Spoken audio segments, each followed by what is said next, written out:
باللہ من الشیطان الرجیم بسم اللہ الرحمن الرحیم السلام علیکم ورحمۃ اللہ وبرکاتہ رب اشرح لی صدری ویسر لی امری واحلل عقدۃ من لسانی یفقہوا قولی رب یسر ولا تعسر وتمم بالخیر وما توفیقی الا باللہ آمین یا رب العالمین۔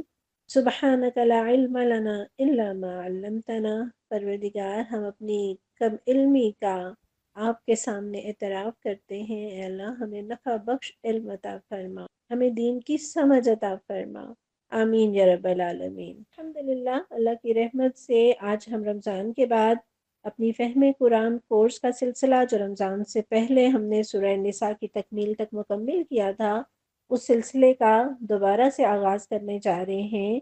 فرق صرف یہ ہے کہ انشاءاللہ تعالی ابھی ہم اس سال میں اسی فہم قرآن کورس کے سلسلے میں آخری 5 پاروں کا فہم حاصل کرنے کی کوشش کریں گے کہ عموماً دورہ قرآن کے آخری دنوں میں آخری پارے جب ہم پڑھ رہے ہوتے ہیں تو وقت کی تنگی کی بنا پر آخری پارے ہم تیزی سے گزرتے ہیں، جس کی وجہ سے ہم اس کا اس طرح سے فہم حاصل نہیں کر پاتے یا اس کا حق ادا نہیں کر پاتے۔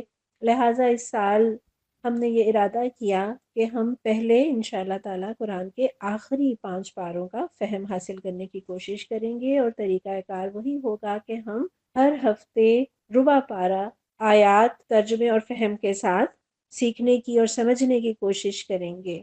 اللہ تعالیٰ میرے اور آپ کے وقت میں برکت دے، ہماری صلاحیتوں میں برکت دے، ہمارے سینوں کو اسلام کے لیے کھول دے، فہم کے لیے کھول دے، قرآن کا پڑھنا، سننا اور سمجھنا ہمارے لیے آسان کر دے، اور اللہ حق بات کہنے، سننے اور اس پر عمل کرنے کی توفیق عطا فرمائے۔ ہم جانتے ہیں کہ ہمارا ہر گزرتا دن ہماری زندگی سے ایک دن کم کرتا چلا جاتا ہے، اور ہر نیا دن مجھے اور آپ کو ایک اور موقع دیتا ہے پلٹنے کا، سنبھلنے کا، سدھرنے کا اور نیکیاں کمانے کا۔ اور ہم اس دنیا میں نیکیاں کمانے ہی تو آئے ہیں۔ جس طرح اس دنیا میں پیسے سے ہر سہولت، ہر عیش اور آرام کی چیز خریدی جا سکتی ہے، اسی طرح قبر اور حشر کی زندگی کو خوبصورت بنانے کے لیے نیکیوں کی ضرورت ہے، اور ہماری مہلت عمل نہ جانے کب ختم ہو جائے۔ آج زمین کے اوپر ہیں، ایک دن ہوگا جب میں اور آپ زمین کے نیچے ہوں گے۔ اللہ تعالیٰ مجھے اور آپ کو وہ نیکیاں جمع کرنے کی توفیق دے جس سے ہم زمین کے نیچے کی زندگی کو بھی خوبصورت بنا لیں۔ اور دین کا علم سیکھنا کیوں ضروری ہے؟ بسا اوقات علم کے بغیر عمل انسان کو گمراہی تک لے جاتا ہے۔ اس بات کو ہم اس مثال سے سمجھ سکتے ہیں کہ ہمیں منزل کا پتہ ہو لیکن راستے کا علم نہ ہو اور ہم چل پڑیں تو کیا منزل تک پہنچ جائیں گے؟ نہ جانے کتنی ٹھوکریں کھائیں گے۔ تو جنت کا راستہ علم کا راستہ ہے، اس راستے پر چل کے ہی ہم اپنے رب کی جنتوں کو پا سکتے ہیں۔ تو آئیے اپنے 26ویں پارے کا آغاز کرتے ہیں۔ ہمارا 26واں پارہ سورہ احقاف سے شروع ہوتا ہے، اور جہاں سورہ احقاف کی تکمیل ہوتی ہے وہیں پارے کا ربع بھی مکمل ہوتا ہے۔ تو آئیے شروع کرتے ہیں۔ بسم اللہ الرحمن الرحیم۔ سورہ احقاف، اس کا نام اسی سورت کی آیت نمبر 21 کے فقرے اذ انذر قومہ بالاحقاف سے لیا گیا ہے، اور یہ مکی دور کی صورت ہے، اور مکی صورتوں کے زمانہ نزول کا عموماً اندازہ ہی ہوتا ہے۔ ہم حتمی طور پر نہیں کہہ سکتے کہ وہ کب نازل ہوئی، کیونکہ مکی صورتوں کا انداز تقریباً ملتا جلتا ہے۔ توحید اور رسالت اور آخرت کی بات اس میں زیادہ بیان کی گئی ہے، تو ہم حتمی طور پر نہیں جان سکتے کہ مکی صورتوں میں سے کوئی صورت مکہ کے کس دور میں نازل ہوئی، الا یہ کہ کوئی واقعہ اس کے پس منظر میں ہو جس سے یہ بات طے ہو جائے کہ یہ صورت اس موقع پر نازل ہوئی۔ تو یہ صورت یعنی سورہ احقاف انہی خاص صورتوں میں سے ہے جن کے بارے میں یہ متعین ہو جاتا ہے کہ یہ صورت کب نازل ہوئی، کیونکہ اس صورت میں جنوں کے آنے اور قرآن سن کر واپس جانے کا واقعہ بیان ہوا ہے، اور وہ حدیث اور سیرت کی متفق روایات کے مطابق اس وقت پیش آیا جب نبی صلی اللہ علیہ وسلم طائف سے مکہ کی طرف پلٹتے ہوئے نخلا کے مقام پر ٹھہرے تھے، اور مستند روایات کے مطابق آپ صلی اللہ علیہ وسلم کے طائف جانے کا واقعہ ہجرت سے تقریباً 3 سال پہلے کا ہے۔ تو اس سے پتہ چلتا ہے کہ یہ سورت 10 نبوی کے آخر میں یا 11 نبوی کے ابتدائی زمانے میں نازل ہوئی ہوگی، اور یہ سال رسول اللہ صلی اللہ علیہ وسلم کی زندگی میں انتہائی سختی اور مشقت کا سال تھا۔ 3 سال سے قریش کے تمام قبیلوں نے مل کر بنو ہاشم اور مسلمانوں کا مکمل بائیکاٹ کر رکھا تھا، اور حضور صلی اللہ علیہ وسلم اپنے خاندان اور اپنے ساتھیوں کے ساتھ شیب ابی طالب میں محصور کر دیے گئے تھے۔ شیب ابی طالب مکہ کے ایک محلے کا نام ہے جس میں بنی ہاشم رہا کرتے تھے، اور شیب عربی زبان میں گھاٹی کو کہتے ہیں، اور چونکہ ابو طالب بنی ہاشم کے سردار تھے اس لیے اسے شیب ابی طالب کہا جاتا تھا۔ اور مکہ میں جو مکان آج وہاں کی روایات کے مطابق نبی صلی اللہ علیہ وسلم کا جائے پیدائش ہے، اسی کے قریب یہ گھاٹی تھی۔ تو قریش کے لوگوں نے ہر طرف سے اس محلے کی ناکہ بندی کر رکھی تھی، اور کسی قسم کی کوئی رسد اندر نہیں پہنچ سکتی تھی۔ صرف حج کے زمانے میں یہ لوگ نکل کر کچھ خریداری کر پاتے تھے، مگر ابو لہب جب بھی ان میں سے کسی کو بازار کی طرف یا کسی تجارتی قافلے کی طرف جاتے دیکھتا، وہ قہر کر تاجروں سے کہہ دیتا کہ یہ جو چیز خریدنا چاہیں اس کی اتنی قیمت بتاؤ کہ یہ نہ خرید سکیں، اور پھر وہ چیز میں تم سے خرید لوں گا اور تمہارا نقصان نہیں ہونے دوں گا۔ اور مسلسل 3 سال کے اس بائیکاٹ نے مسلمانوں کی کمر توڑ کر رکھ دی، اور ان پر ایسے ایسے سخت وقت گزر گئے جن میں بسا اوقات گھاس اور پتے اور جڑی بوٹیاں کھانے کی نوبت آ جاتی۔ تو بہرحال خدا خدا کر کے یہ محاصرہ اس سال ٹوٹا ہی تھا کہ حضور صلی اللہ علیہ وسلم کے چچا ابو طالب، جو 10 برس سے آپ صلی اللہ علیہ وسلم کے لیے بہت بڑا سہارا اور ڈھال بنے ہوئے تھے، وہ وفات پا جاتے ہیں۔ اور اس صدمے پر بمشکل 1 مہینہ ہی گزرا تھا کہ آپ کی محبوب رفیقہ حیات حضرت خدیجہ بھی انتقال کر جاتی ہیں۔ اور اندازہ لگائیے حضرت خدیجہ رضی اللہ عنہا جو مکہ کی سب سے زیادہ مالدار خاتون تھیں، اور جنہوں نے نبی صلی اللہ علیہ وسلم کے نبی بنائے جانے پر اپنی پوری دولت آپ کے قدموں میں نچھاور کر دی تاکہ وہ اسے دین کے ابلاغ اور اقامت کے لیے خوب خوب استعمال کریں۔ ہر طرح سے ان کی رفاقت نبھائی، حتیٰ کہ یہ مالدار ترین خاتون جو ناز و نام میں پلی تھیں، شیب ابی طالب میں فاقوں کی زندگی میں بھی نبی صلی اللہ علیہ وسلم کی رفیق بنی رہیں۔ اور یہ دونوں ہستیاں نبی صلی اللہ علیہ وسلم کے لیے ہر طرح کی مدد کا سہارا تھیں، مالی اعتبار سے، سوشل اعتبار سے، سائیکولوجیکل اعتبار سے، ایموشنل اعتبار سے، ہر لحاظ سے یہ دونوں ہستیاں نبی صلی اللہ علیہ وسلم کی پشتیبان تھیں۔ اور ان ہستیوں کی رحلت سے گویا نبی صلی اللہ علیہ وسلم کو غم کے بادلوں نے گھیر لیا، جیسے پاؤں تھلے زمین نہ رہی ہو، سر پہ چھت کا سایہ نہ رہا ہو۔ اور ان غم کے حالات میں دوسری طرف کفار مکہ نبی صلی اللہ علیہ وسلم کے مقابلے میں اور زیادہ دلیر ہو گئے، ان کی جرت بہت بڑھ گئی، وہ پہلے سے زیادہ آپ کو تنگ کرنے لگے، یہاں تک کہ آپ کا گھر سے باہر نکلنا بھی مشکل ہو گیا۔ اور اسی زمانے کا یہ واقعہ ابن حشام نے نقل کیا ہے کہ ایک روز قریش کے اوباشوں میں سے ایک شخص نے سر بازار آپ صلی اللہ علیہ وسلم کے سر مبارک پر مٹی پھینک دی۔ ہم سوچ سکتے ہیں کہ نبی صلی اللہ علیہ وسلم کے لیے حالات کتنے مشکل ہو چکے تھے، اور انہی حالات میں آپ صلی اللہ علیہ وسلم اس ارادے سے طائف تشریف لے گئے کہ وہاں جا کر وہاں کے لوگوں کو اسلام کی دعوت دیں، یا کم از کم آپ کو وہاں چین سے بیٹھ کر دعوت کا کام کرنے کا موقع ہی مل جائے۔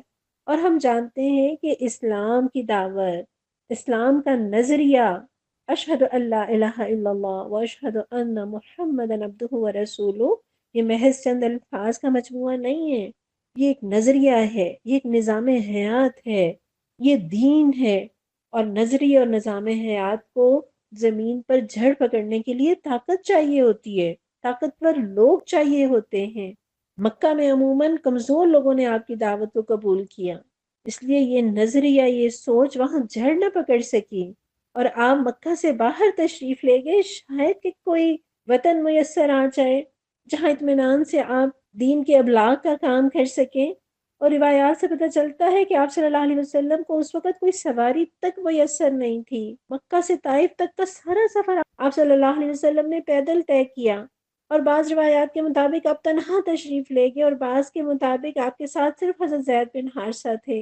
اور وہاں پہنچ کر چند دنوں تک آپ صلی اللہ علیہ وسلم نے وہاں قیام کیا، اور وہاں کے سرداروں اور معززین میں سے ایک ایک کے پاس جا کر ان سے ملاقات کی، انہیں دعوت دی، مگر انہوں نے نہ صرف یہ کہ آپ کی کوئی بات نہیں مانی، بلکہ آپ کو صاف صاف نوٹس دے دیا کہ ان کے شہر سے نکل جائیں، کیونکہ انہیں ڈر لگ گیا تھا کہیں آپ کے کردار سے، کہیں آپ کی تبلیغ سے، آپ کے اخلاق سے، آپ کی باتوں سے ان کے نوجوان بگڑ ہی نہ جائیں۔ مجبوراً آپ صلی اللہ علیہ وسلم کو طائف چھوڑنا پڑا، اور جب آپ وہاں سے نکلنے لگے تو وہاں کے سرداروں نے اپنے ہاں کے لفنگوں کو آپ کے پیچھے لگا دیا، اور وہ راستوں کے دونوں طرف دور تک آپ پر آوازیں کستے، گالیاں دیتے، پتھر مارتے چلے گئے۔ اس پتھریلی سرزمین کے پتھر بڑے نوکیلے ہیں۔ آپ صلی اللہ علیہ وسلم ان پتھروں کی وجہ سے زخموں سے چور ہو گئے، جوتیاں خون سے بھر گئیں۔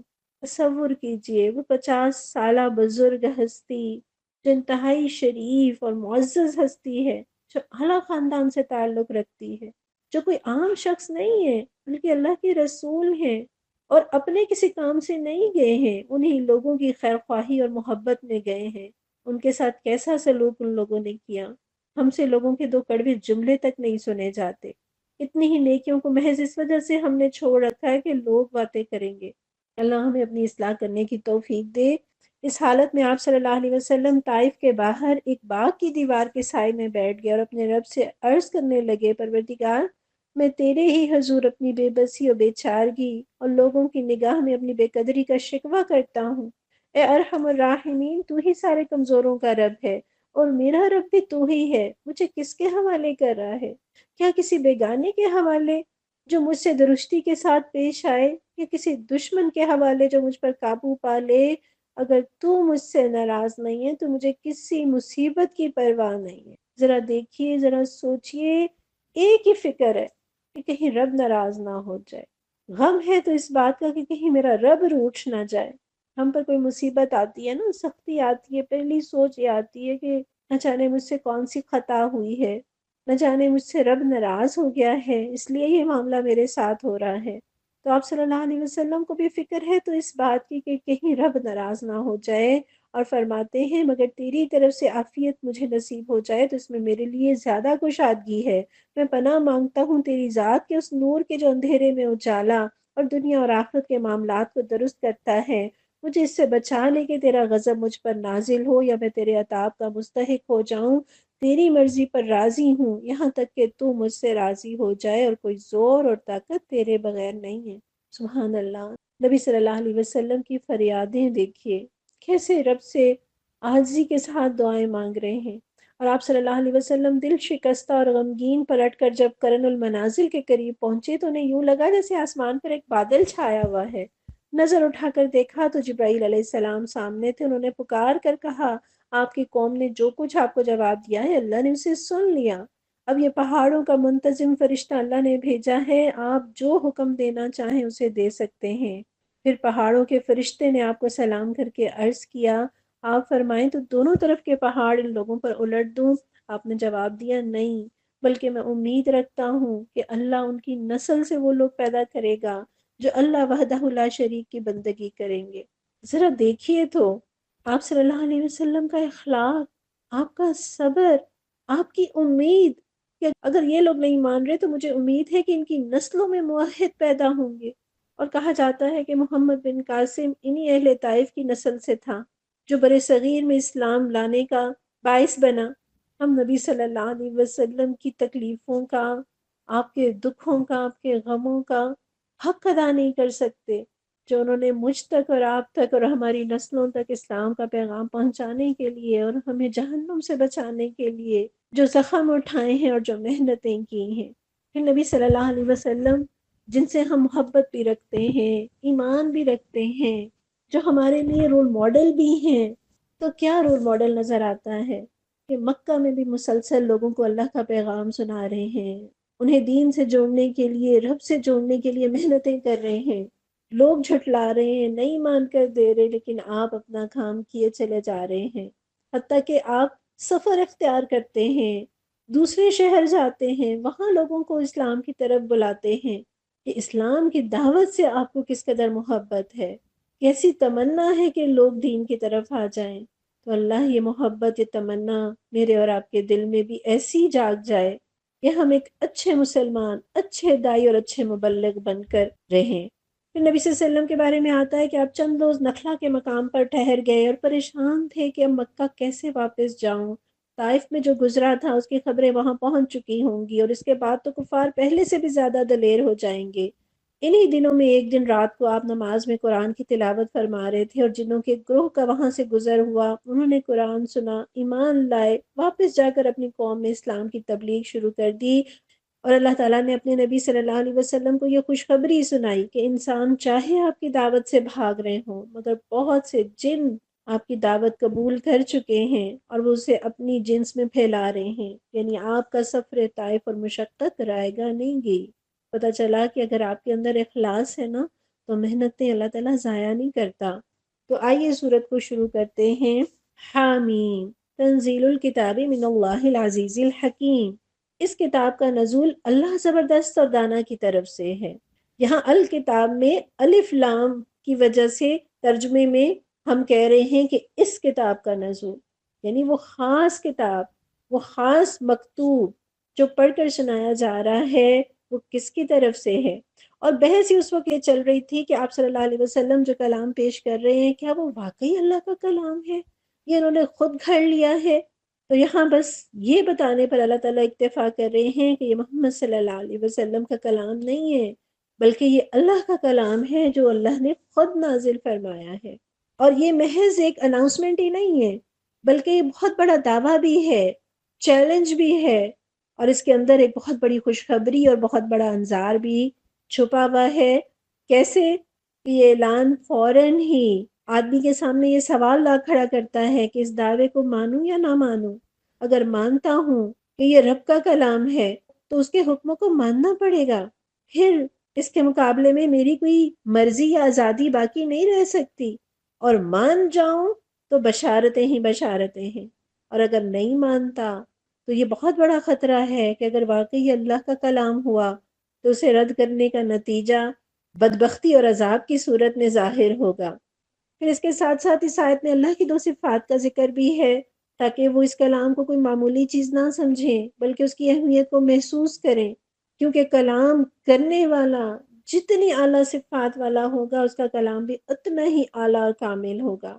اور جس خدا نے اسے نازل کیا ہے وہ عزیز ہے، یعنی سب پر غالب، ایسا زبردست کہ اس کے ارادوں اور فیصلوں کو نافذ ہونے سے کوئی طاقت نہیں روک سکتی، کسی کی یہ مجال ہی نہیں کہ اس کے مقابلے میں ذرہ برابر بھی مزاحمت کر سکے۔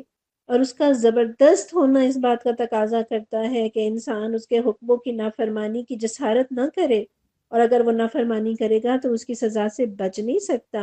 اور دوسرا یہاں یہ بھی بتایا گیا کہ وہ حکیم ہے، یعنی یہ کتاب جو احکامات بتا رہی ہے، جو ہدایات دے رہی ہے، وہ سراسر حکمت پر مبنی ہے۔ ایک جاہل اور بے وقوف آدمی ہی اس سے منہ موڑ سکتا ہے، اور پروردگار کا حکیم ہونا اس بات کا تقاضا کرتا ہے کہ ہر انسان پورے اطمینان کے ساتھ، پورے شرح صدر کے ساتھ اس کے حکموں کو مانے، کیونکہ اس کی کسی تعلیم میں غلط ہونے یا نامناسب ہونے یا نقصان دہ ہونے کا کوئی امکان نہیں۔ تو ہم رب سے دعا بھی کرتے ہیں، اللہ تعالیٰ جیسا تو زبردست ہے، اے اللہ اپنے ماننے والوں کو اس سرزمین میں قوت اور بالادستی عطا فرما دیجیے۔ اے اللہ تو حکیم ہے، ہمیں بھی حکمت سے نواز دیجیے۔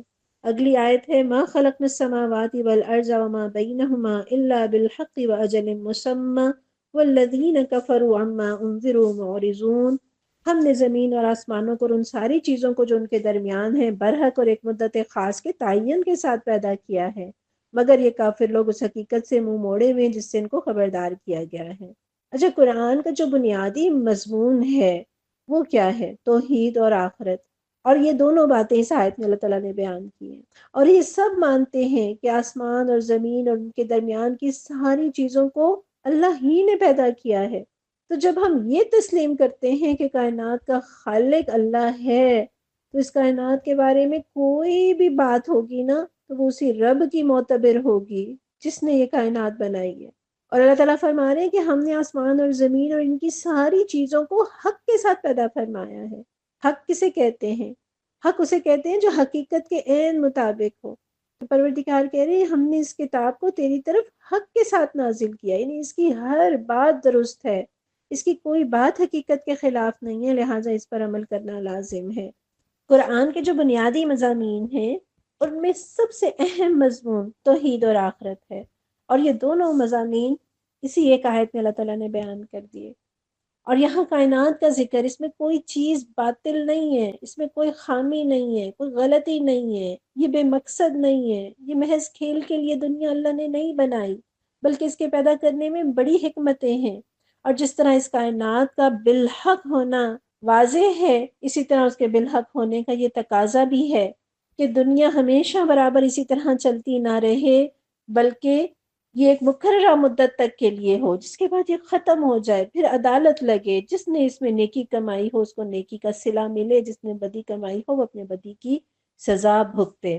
تو اس آیت میں اللہ تعالیٰ ہمیں جو باتیں بتاتے ہیں وہ ایک تو یہ کہ یہ زمین اور آسمان ہمیشہ سے نہیں تھے، شروع سے نہیں تھے، بعد میں بنائے گئے۔ اور کس نے بنایا؟ اللہ تعالیٰ بتا رہے ہیں ہم نے بنایا۔ کیوں بنایا؟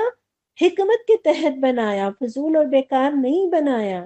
اور یہ زمین اور آسمان اور یہ کائنات ہمیشہ نہیں رہیں گے، ایک وقت آئے گا کہ اس کی بساط لپیٹ دی جائے گی۔ ایک سوال ممکن ہے کسی کے ذہن میں پیدا ہو کہ ہر شخص جو بدی کی جزا یا سزا پائے، کیا اس کے لیے یہ بھی ضروری ہے کہ یہ پوری دنیا ختم ہو جائے، عدالت لگے، پھر بروں کو سزا ملے اور نیکوں کو جزا ملے؟ یہ بھی ممکن ہے کہ کائنات برابر قائم بھی رہے اور جو مرتے جائیں ان کی عدالت قائم ہوتی رہے، وہ اپنا انجام پاتے رہیں۔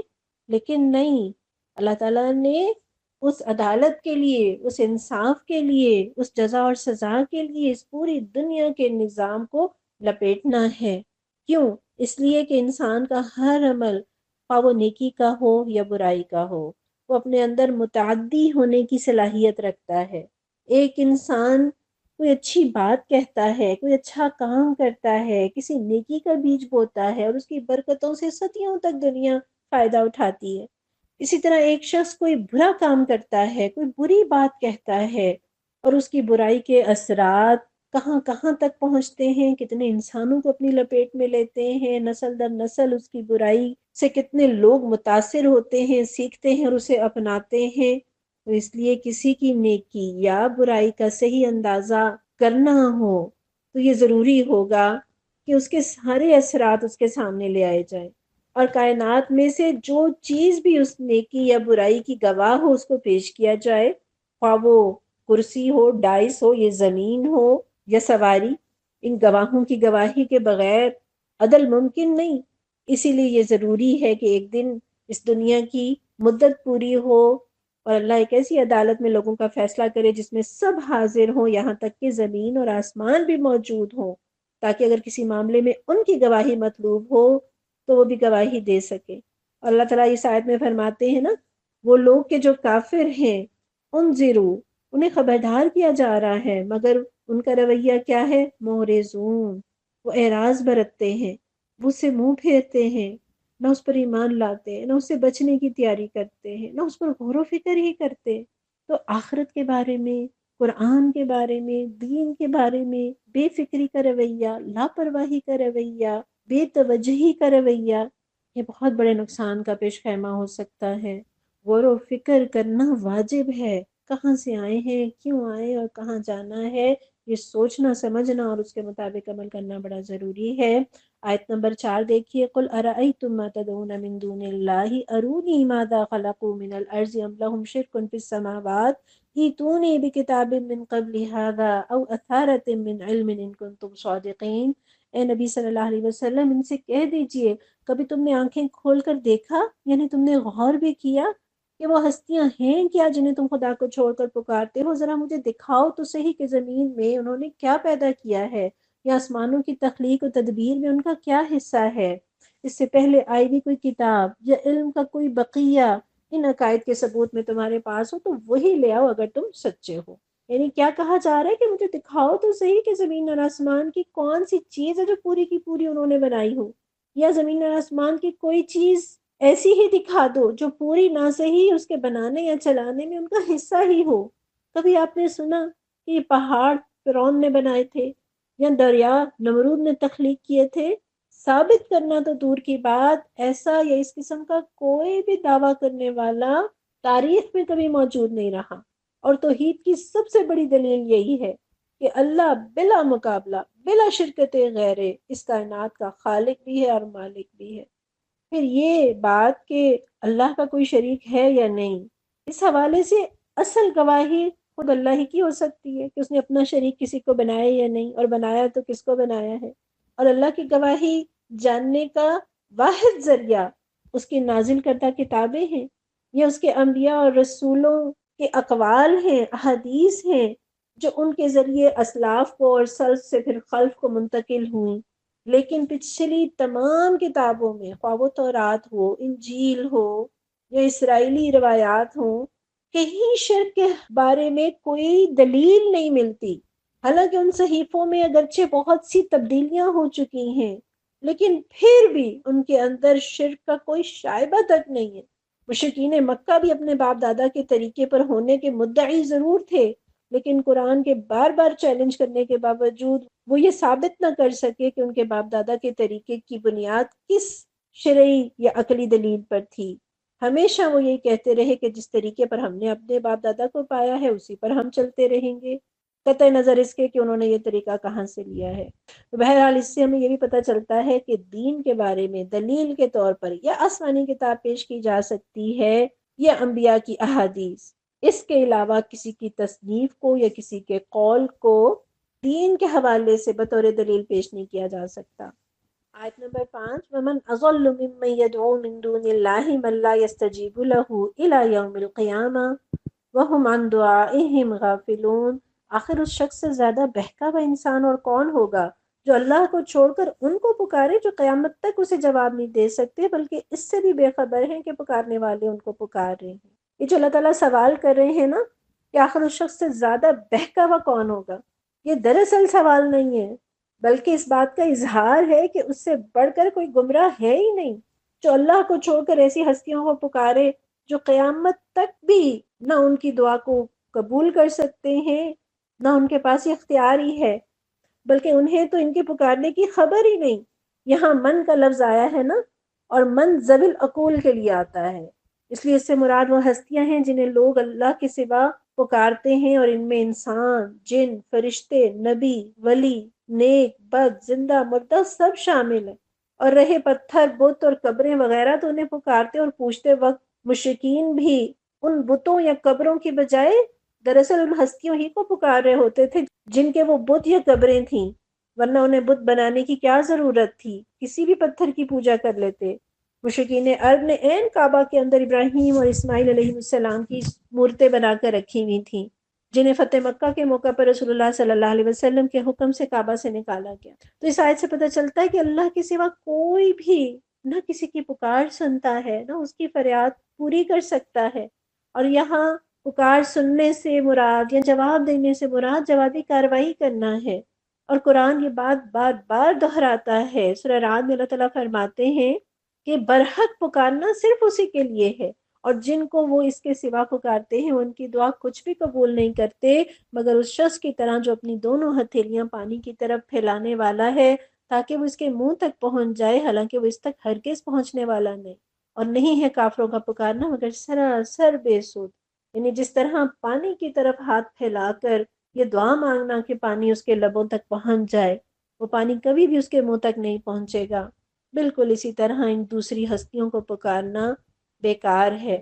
اور قیامت تک جواب نہ دے سکنے کا مطلب یہ ہے کہ جب تک یہ دنیا باقی ہے اس وقت تک تو معاملہ اس حد پر رہے گا کہ ان کی دعاؤں کا کوئی جواب ان کی طرف سے نہیں ملے گا، لیکن جب قیامت آ جائے گی تو اس سے بھی آگے بڑھ کر یہ معاملہ پیش آئے گا کہ وہ جن سے وہ دعائیں مانگتے رہے وہ اپنے ان عابدوں کے الٹے دشمن ہوں گے۔ تو کیا پتہ چلا، دعا صرف اللہ کا حق ہے، دعا صرف اللہ ہی سے مانگی جانی چاہیے، اور دعا ہی عبادت ہے۔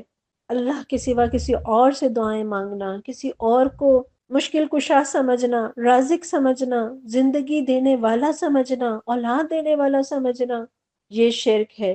کوئی کسی ولی یا بزرگ کی قبر پر جا کر کہے کہ مجھے 2 دن سے چابی نہیں مل رہی، مجھے بتائیے، تو کیا جواب مل جائے گا؟ نہیں، ہرگز نہیں۔ یہاں سے یہ بھی اصول ملا کہ یا علی مدد نہیں کہہ سکتے، محمد صلی اللہ علیہ وسلم جو خاتم النبیین ہیں انہیں بھی مدد کے لیے نہیں پکار سکتے۔ آپ پر ایمان لائیں گے، اطاعت کریں گے، محبت کریں گے، ان سے دعا نہیں کر سکتے۔ ہاں ان کے لیے دعا ضرور کر سکتے ہیں اور کرنی چاہیے، اور بڑی فضیلت کی بات ہے۔ اللہم صلی علی محمد وعلی آل محمد۔ اللہ تعالیٰ رحمتیں اور برکتیں نازل فرما محمد صلی اللہ علیہ وسلم پر اور ان کی آل پر۔ تو پتہ چلا کہ جنہیں پکارا جاتا ہے انہیں تو پکارنے والوں کی پکار بھی نہیں پہنچتی کو جا کے وہ پورا کر سکے۔ اچھا، جتنی بھی ہستیاں ہیں جنہیں اللہ کے سوا دنیا والے پکارتے ہیں وہ تین طرح کی ہیں۔ ایک وہ ہیں جو بے روح ہیں، بے عقل مخلوقات ہیں، جیسے بت ہو گئے، بھگوان وغیرہ ہو گئے۔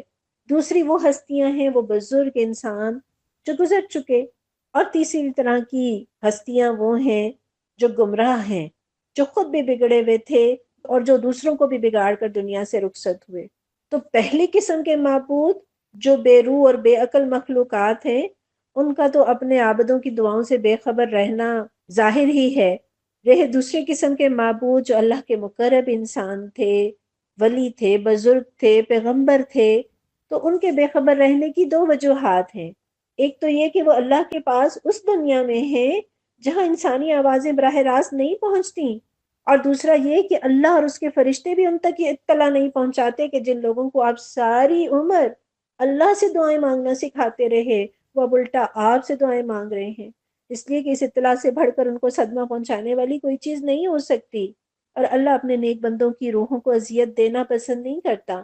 اور اس کے علاوہ تیسری قسم کے معبود جو گمراہ انسان ہیں، جنہوں نے اللہ کی مخلوق کو بھی گمراہ کیا، وہ اپنے پکارنے والوں کی پکار سے کس طرح سے بے خبر ہیں کہ ایک تو وہ ملزم کی حیثیت سے اللہ کے ہاں حوالات میں بند ہیں جہاں دنیا کی آوازیں انہیں نہیں پہنچتی، اور دوسرا یہ کہ اللہ اور اس کے فرشتے بھی انہیں یہ اطلاع نہیں پہنچاتے کہ تمہارا مشن دنیا میں خوب کامیاب ہو رہا ہے، لوگ تمہارے پیچھے تمہیں معبود بنائے بیٹھے ہیں اور تم سے دعائیں مانگ رہے ہیں، اس لیے کہ یہ خبریں ان کے لیے خوشی کا باعث ہوں گی، اور اللہ ان ظالموں کو ہرگز خوش نہیں کرنا چاہتا۔ تو یہاں یہ بات بھی ہمیں سمجھ لینی چاہیے کہ اللہ اپنے نیک بندوں کو دنیا والوں کے سلام اور ان کی دعائیں رحمت پہنچاتا ہے، کیونکہ یہ چیزیں ان کے لیے خوشی کا باعث ہے۔ اسی طرح وہ مجرموں کو دنیا والوں کی لعنت اور پھٹکار اور ڈانٹ ڈپٹ سے بھی باخبر کرتا ہے، جیسے جنگ بدر میں مارے جانے والے کافروں کو ایک حدیث کے مطابق نبی صلی اللہ علیہ وسلم کی ڈانٹ اور پھٹکار سنوائی گئی، کیونکہ یہ ان کے لیے اذیت کا موجب ہے۔ لیکن کوئی ایسی بات جو صالحین کے لیے، نیک لوگوں کے لیے رنج کا موجب ہو یا مجرمین کے لیے خوشی کا باعث ہو، ان تک نہیں پہنچائی جاتی۔ آیت نمبر 6، وَإِذَا حُشِرَ النَّاسُ كَانُوا لَهُمْ أَعْدَاءً وَكَانُوا بِعِبَادَتِهِمْ كَافِرِينَ، اور جب تمام انسان جمع کیے جائیں گے اس وقت وہ اپنے پکارنے والوں کے دشمن اور ان کی عبادت کے منکر ہوں گے۔ وَإِذَا تُتْلَى عَلَيْهِمْ آيَاتُنَا بَيِّنَاتٍ قَالَ الَّذِينَ كَفَرُوا لِلْحَقِّ لَمَّا جَاءَهُمْ هَذَا سِحْرٌ مُبِينٌ، ان لوگوں کو جب ہماری صاف صاف آیات سنائی جاتی ہیں اور حق ان کے سامنے آ جاتا ہے تو یہ کافر لوگ اس کے بارے میں کہتے ہیں کہ یہ تو کھلا جادو ہے۔ یہاں اللہ تعالیٰ کفار مکہ کے ان بہانوں کا تذکرہ کر رہے ہیں جو وہ ایمان نہ لانے کے لیے کیا کرتے تھے، اور اس آیت کے ٹیکسٹ کو آپ دوبارہ غور سے دیکھ لیجئے۔ ممکن تھا اگر اللہ تعالیٰ یہ بات ارشاد فرماتے کہ وَإِذَا تُتْلَى عَلَيْهِمْ آيَاتُنَا قَالُوا هَذَا سِحْرٌ مُبِينٌ، کہ جب ان کے سامنے ہماری آیات پڑھی جاتی ہیں تو وہ کہتے ہیں کہ یہ کھلا جادو ہے، تو بات پھر بھی مکمل ہوتی۔ لیکن یہاں اللہ تعالیٰ نے کچھ باتیں اضافی بیان کی ہیں، اور وہ کیا ہیں اور کیوں ہیں؟ پہلی بات تو یہ کہ اللہ تعالیٰ نے فرمایا کہ بینات، ایسا نہیں ہے کہ انہیں یہ آیتیں سنائی گئیں اور ان کے سر سے گزر گئیں، ان کی سمجھ میں ہی نہیں آئی یا ان میں ابہام تھا۔ اللہ نے کھول کھول کر ہر بات کو واضح کر دیا، گویا ان کا انکار اس بنا پر نہیں ہے کہ بات ان کی سمجھ میں نہیں آئی، بلکہ اس بنا پر ہے کہ انہوں نے بات کو سمجھ کر اس کو رد کیا ہے۔ اور دوسری اضافی بات جو اللہ تعالیٰ نے فرمائی کہ قال الذین کفروا، کہ وہ لوگ جو نہ ماننے کا فیصلہ کیے بیٹھے ہیں وہ ایسی باتیں کر رہے ہیں، ورنہ بہت سے کافر مسلمان ہو گئے۔ صحابہ پہلے مشرک یا کافر ہی تو تھے، قرآن سنا، دل پر اثر کیا، دلوں میں ایمان اتر آیا، کسی نے جلد اور کسی نے کچھ تاخیر کے ساتھ اسلام کو قبول کر لیا، لیکن وہ لوگ کہ جنہوں نے نہ ماننے کا تہیہ کر لیا تھا، جن کے بارے میں سورہ بقرہ کے آغاز میں بھی ہم پڑھتے ہیں نا، ان الذین کفروا سواء علیہم اانذرتہم ام لم تنذرہم لا یؤمنون، وہ لوگ کہ جو کافر ہیں ان کے لیے برابر ہے آپ انہیں ڈرائیں یا نہ ڈرائیں، وہ ہرگز ایمان نہیں لائیں گے۔ تو جب کوئی طے کر لے کہ مجھے ماننا ہی نہیں، تو بڑی سے بڑی دلیل بھی اس کے لیے بیکار ہے۔ پھر تیسری بات جو اللہ تعالیٰ نے یہاں اضافی فرمائی لیکن حکمت کے تحت، اور وہ کیا ہے؟ للحق کی، گویا للحق کہہ کر اللہ تعالیٰ نے کفار کی بدنصیبی بتائی ہے کہ دیکھو وہ اس چیز کو جھٹلا رہے ہیں جو حقیقت ہے۔ اور چوتھی بات، لما جاءہم، اس کا مطلب یہ ہے کہ اگر ان کے پاس حق نہ آتا تو ان کے لیے بہانہ تھا، لیکن یہ انکار انہوں نے اس وقت کیا جب ان کے پاس حق آ گیا۔ پھر آپ دیکھیے کہ یہ اللہ کے کلام کو کھلا جادو کہہ رہے ہیں، حالانکہ کہاں جادو اور کہاں یہ پاکیزہ کلام، کہاں نجس اور پلید جادوگر، اور کہاں محمد صلی اللہ علیہ وسلم جیسے پاک باز صادق اور امین انسان جن کی پاک بازی اور صداقت اور امانت کا انہیں پچھلے 40 سال سے تجربہ تھا، اور سحر مبین کہہ کر گویا ایک طرح سے وہ یہ تسلیم بھی کر رہے ہیں کہ یہ کلام ہے تو بڑا پرتاثیر، سنتے ہیں تو دل و دماغ پر چھا جاتا ہے، لیکن پھر بھی وہ اسے اللہ کا کلام نہیں مانتے تھے بلکہ الفاظ کی جادوگری قرار دیتے۔ آیت نمبر 8، ام یقولون افترا قل ان افتریتہ فلا تملکون لی من اللہ شیئا وَأَعْلَمُ بِمَا تُفِيضُونَ فِيهِ كَفَى بِهِ شَهِيدًا بَيْنِي وَبَيْنَكُمْ وَهُوَ الْغَفُورُ الرَّحِيمُ۔ کیا ان کا کہنا یہ ہے کہ رسول صلی اللہ علیہ وسلم نے اسے خود گھڑ لیا ہے؟ ان سے کہیے اگر میں نے اسے خود گھڑ لیا ہے تو تم مجھے اللہ کی پکڑ سے کچھ بھی نہ بچا سکو گے۔ جو باتیں تم بناتے ہو اللہ ان کو خوب جانتا ہے، میرے اور تمہارے درمیان وہی گواہی دینے کے لیے کافی ہے، اور وہ بڑا درگزر کرنے والا اور رحیم ہے۔ یعنی ایک طرف وہ یہ کہتے ہیں کہ یہ جادو ہے، اور دوسری طرف یہ کہتے ہیں کہ رسول اللہ صلی اللہ علیہ وسلم نے معاذ اللہ اسے خود گھڑ لیا ہے۔ اللہ تعالیٰ کیا فرما رہے ہیں؟ آپ ان سے کہہ دیجئے کہ اگر میں نے اللہ کا نام لے کر جھوٹ گھڑا ہے تو میں اس کا ذمہ دار ہوں گا، اور یقیناً اللہ مجھے جھوٹ گھڑنے کی سزا دے گا معاذ اللہ، اور جسے اللہ سزا دے کوئی اسے چھڑا نہیں سکتا۔ یعنی اگر میں نے جھوٹ گھڑا ہے تو میں اس کا ذمہ دار ہوں، لیکن اگر میں نے سچ کہا ہے اور تم نے اسے جھٹلایا تو سوچو تمہارا انجام کیا ہوگا۔ اور کفا بھی شہیدم بینی و بینکم کہہ کے گویا نبی صلی اللہ علیہ وسلم یہ فرما رہے ہیں کہ میں اپنا معاملہ اللہ کے سپورٹ کرتا ہوں۔ تم کبھی اسے جادو کہتے ہو، کبھی کہانت کہتے ہو، کبھی شاعری کہتے ہو، کبھی من گھڑت کہتے ہو، اتنی محبتوں سے، اتنے اخلاص اور درد کے ساتھ اللہ کا پیغام تم تک پہنچایا ہے، نہیں مانتے تو اب اس کے علاوہ اور کیا کیا جا سکتا ہے، یا اور کیا کہا جا سکتا ہے کہ اللہ میرے اور تمہارے درمیان فیصلہ کرنے کے لیے کافی۔ اور اس سے ہمیں یہ بھی پتہ چلتا ہے کوئی اللہ کا نبی کیوں نہ ہو، اس پر وحی کیوں نہ اترتی ہو، وہ لوگوں کے دلوں میں حق کو اتار دینے کی یا ان سے منوا لینے کی صلاحیت نہیں رکھتا، وہ غیب کے پردے اٹھا کر حقیقت لوگوں کو نہیں دکھا سکتا، وہ محض اللہ کا پیغام پہنچا سکتا ہے۔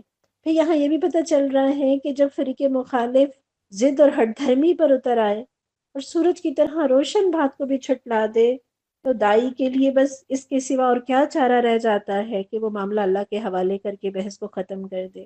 اور یہاں وَهُوَ الْغَفُورُ الرَّحِيمُ کہہ کر اللہ تعالیٰ بتا رہے ہیں کہ انہیں بتا دیجئے کہ تمہارا قرآن کو جھوٹ کہنا، نبی صلی اللہ علیہ وسلم کو جھوٹ گھڑنے والا کہنا اتنا بڑا جرم ہے کہ اگر اللہ غفور الرحیم نہ ہوتا تو تمہیں ایک سانس کی مہلت بھی نہ ملتی۔ یہ تو وہ غفور الرحیم ہے کہ وہ لوگوں کو پکڑنے میں جلدی نہیں کرتا، مہلت دیتا ہے تاکہ جو توبہ کرنا چاہیں وہ توبہ کر کے رب کی طرف پلٹ جائیں اور اس کی رحمتوں کو پالیں۔ اور دوسرا اس کا مطلب یہ بھی ہے کہ اب بھی اس ہٹ دھرمی سے باز آ جاؤ تو اللہ کی رحمت، اس کی مغفرت تمہارا انتظار کر رہی ہے، جو کچھ تم نے کر لیا اسے بھی وہ معاف کر دے گا۔ اور وَهُوَ الْغَفُورُ الرَّحِيمُ میں حسر کا مفہوم ہے، یعنی وہی بخشنے والا اور مہربان ہے، اس کے علاوہ کوئی ہے ہی نہیں جو گناہوں پہ پردہ ڈال دے، جس سے رحمت کی توقع ہو۔ پھر اس رحیم و کریم ذات سے بھاگ کر کہاں جاؤ گے؟ آیت نمبر 9، قُلْ مَا كُنْتُ بِدْعًا مِّنَ الرُّسُلِ وَمَا أَدْرِي مَا يُفْعَلُ بِي وَلَا بِكُمْ إِنْ أَتَّبِعُ إِلَّا مَا يُوحَىٰ إِلَيَّ وَمَا أَنَا إِلَّا نَذِيرٌ مُّبِينٌ۔ ان سے کہیے میں کوئی نرالا رسول نہیں ہوں، میں نہیں جانتا کہ کل تمہارے ساتھ کیا ہونا ہے اور میرے ساتھ کیا، میں تو صرف اس وحی کی پیروی کرتا ہوں جو میرے پاس بھیجی جاتی ہے، اور میں ایک صاف صاف خبردار کر دینے والے کے سوا اور کچھ بھی نہیں ہوں۔ بدعا من الرسل کیا مطلب ہے؟ میں کوئی انوکھا رسول نہیں ہوں، میں کوئی نرالا رسول نہیں ہوں، بلکہ پہلے بھی رسول آتے رہے اور میں اسی سلسلے کی کڑی ہوں، اور کفار ایمان نہ لانے کے لیے جتنے بھی اعتراضات کرتے تھے اس آیت میں، ان تمام اعتراضات کا ذکر کیے بغیر محض اس آیت سے جواب دے دیا۔ جیسے ان کا اعتراض تھا کہ ایک بشر رسول کیسے بن گیا جو ہماری طرح کھاتا پیتا بازاروں میں چلتا پھرتا اور بیوی بچے رکھتا ہے؟ پھر یہ کہ اگر یہ رسول ہے تو یہ ہمارے مطالبے کے مطابق معجزے کیوں نہیں پیش کرتا؟ مثلا پہاڑ ہٹا دے، دریا بہا دے، سونے کا مکان بنا لے، آسمان پر چڑھ جائے، وہاں سے کتاب لا کر دکھا دے، یا کم از کم یہی بتا دے کہ قیامت کب ہوگی۔ تو اللہ تعالیٰ ان سارے اعتراضات کے جواب میں یہ کہنے کا حکم دے رہے ہیں کہ میں کوئی نرالا رسول تھوڑی ہوں، مجھ سے پہلے بھی رسول گزرے ہیں، وہ بھی بشر ہی تھے، وہ کھانے کھاتے تھے، بازاروں میں چلتے پھرتے تھے، بیوی بچوں والے تھے، تجارتیں کرتے تھے، بکریاں چراتے تھے، سوتے بھی تھے، بیماری بھی آتی تھی، اور ان سب کی تعلیم کیا تھی کہ اللہ ایک ہے۔ اور وہ سارے ایسے تھے کہ کوئی خدائی اختیار نہیں رکھتے تھے، نہ وہ اپنی مرضی سے معجزے ہی پیش کر سکتے تھے۔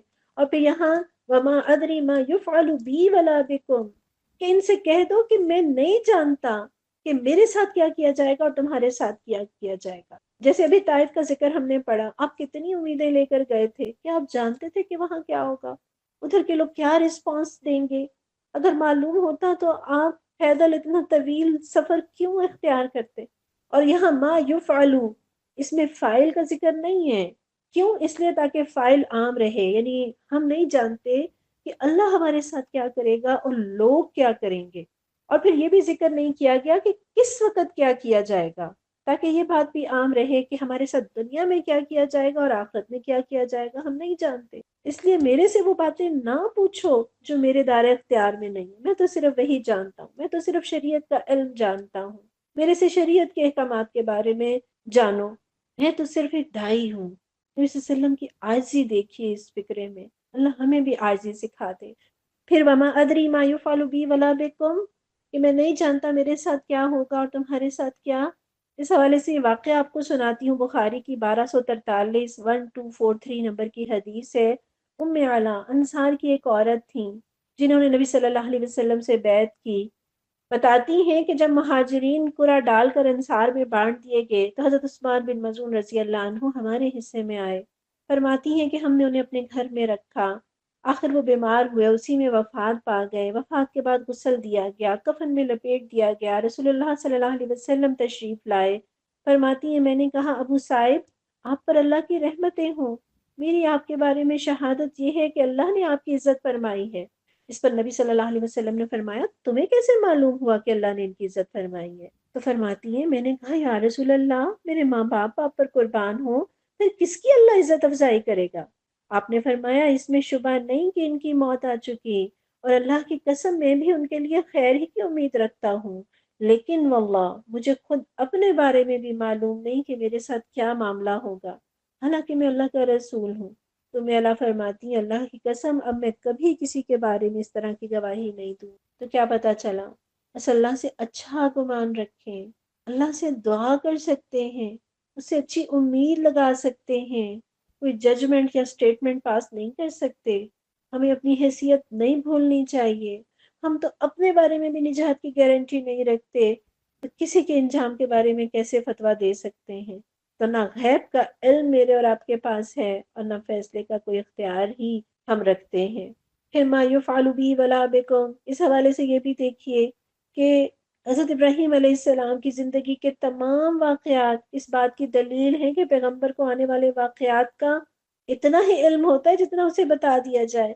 کیا حضرت ابراہیم علیہ السلام کو یہ بات معلوم تھی کہ جس آگ میں وہ پھینکے جا رہے ہیں وہ آگ ان کے لیے گل و گلزار بن جائے گی؟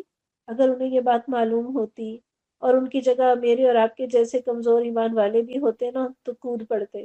حضرت ابراہیم کو یہ بات نہیں معلوم تھی، حضرت موسیٰ علیہ السلام کو یہ بات نہیں معلوم تھی کہ جو آگے سمندر ہے اور پیچھے فرعون کا لشکر ہے، یہ سمندر جو ہے وہ دو حصوں میں بٹ جائے گا اور درمیان میں سوکھی سڑک بن جائے گی اور وہ اس میں بخیریت گزر جائیں گے۔ اور نہ وہ یہ جانتے تھے کہ اس سوکھی سڑک پر جب فرعون اور اس کا لشکر گزرے گا تو یہ سمندر پھر سے مل جائے گا اور وہ غرق ہو جائیں گے۔ وہ نہیں جانتے تھے، وہ نہیں جانتے تھے کہ صحرائے سینا میں انہیں من و سلویٰ ملے گا یا ابر کا سایہ عطا ہوگا یا 12 چشمے ان کے لیے پھوٹیں گے۔ وہ یہ غیب کا علم نہیں جانتے تھے، آنے والے حالات سے باخبر نہیں تھے۔ مگر اتنا جتنا کہ اللہ نے انہیں علم دیا۔ اگر یہ تمام انبیاء ان ساری باتوں کو پہلے سے جانتے ہوتے تو ان کے ان امتحانات میں سرخرو ہونے کی کوئی قدر و قیمت باقی نہ رہتی۔ آیت نمبر 10 دیکھیے، قُلْ أَرَأَيْتُمْ إِنْ كَانَ مِنْ عِنْدِ اللَّهِ وَكَفَرْتُمْ بِهِ وَشَهِدَ شَاهِدٌ مِّن بَنِي إِسْرَائِيلَ عَلَى مِثْلِهِ فَآمَنَ وَاسْتَكْبَرْتُمْ إِنَّ اللَّهَ لَا يَهْدِي الْقَوْمَ الظَّالِمِينَ۔ اے نبی صلی اللہ علیہ وسلم ان سے کہیے، کبھی تم نے سوچا بھی کہ اگر یہ کلام اللہ ہی کی طرف سے ہوا اور تم نے اس کا انکار کر دیا تو تمہارا کیا انجام ہوگا؟ اور اس جیسے ایک کلام پر تو بنی اسرائیل کا ایک گواہ شہادت بھی دے چکا ہے، وہ ایمان لے آیا اور تم اپنے گھمنڈ میں پڑے رہے۔ ایسے ظالموں کو اللہ ہدایت نہیں دیا کرتا۔ اس آیت میں جو شہد شاہد من بنی اسرائیل کی بات آئی ہے کہ ایک گواہ شہادت دے چکا ہے، اس سے ایک مراد تو مشہور قول کے مطابق حضرت عبداللہ بن سلام رضی اللہ عنہ ہیں، جو یہودیوں کے ایک بہت بڑے اسکالر تھے اور ایک بہت بڑے اسکالر کے بیٹے بھی تھے۔ انہوں نے جب رسول اللہ صلی اللہ علیہ وسلم کی دعوت کو سنا، قرآن کو سنا، تو عالم تھے، نشانیوں کو جانتے تھے، پہچانتے تھے، اس لیے فوراً ایمان لے آئے۔ پھر دوسرا اور تیسرا قول شاہد شاہد من بنی اسرائیل سے یہ بھی ہے کہ اس سے مراد حضرت موسیٰ علیہ السلام ہے، یا بعض کے مطابق اس سے مراد حضرت عیسیٰ علیہ السلام ہے۔ اور خصوصاً حضرت عیسیٰ علیہ السلام نے تو آپ کا نام لے کر آپ کے آنے کی بشارت دی تھی۔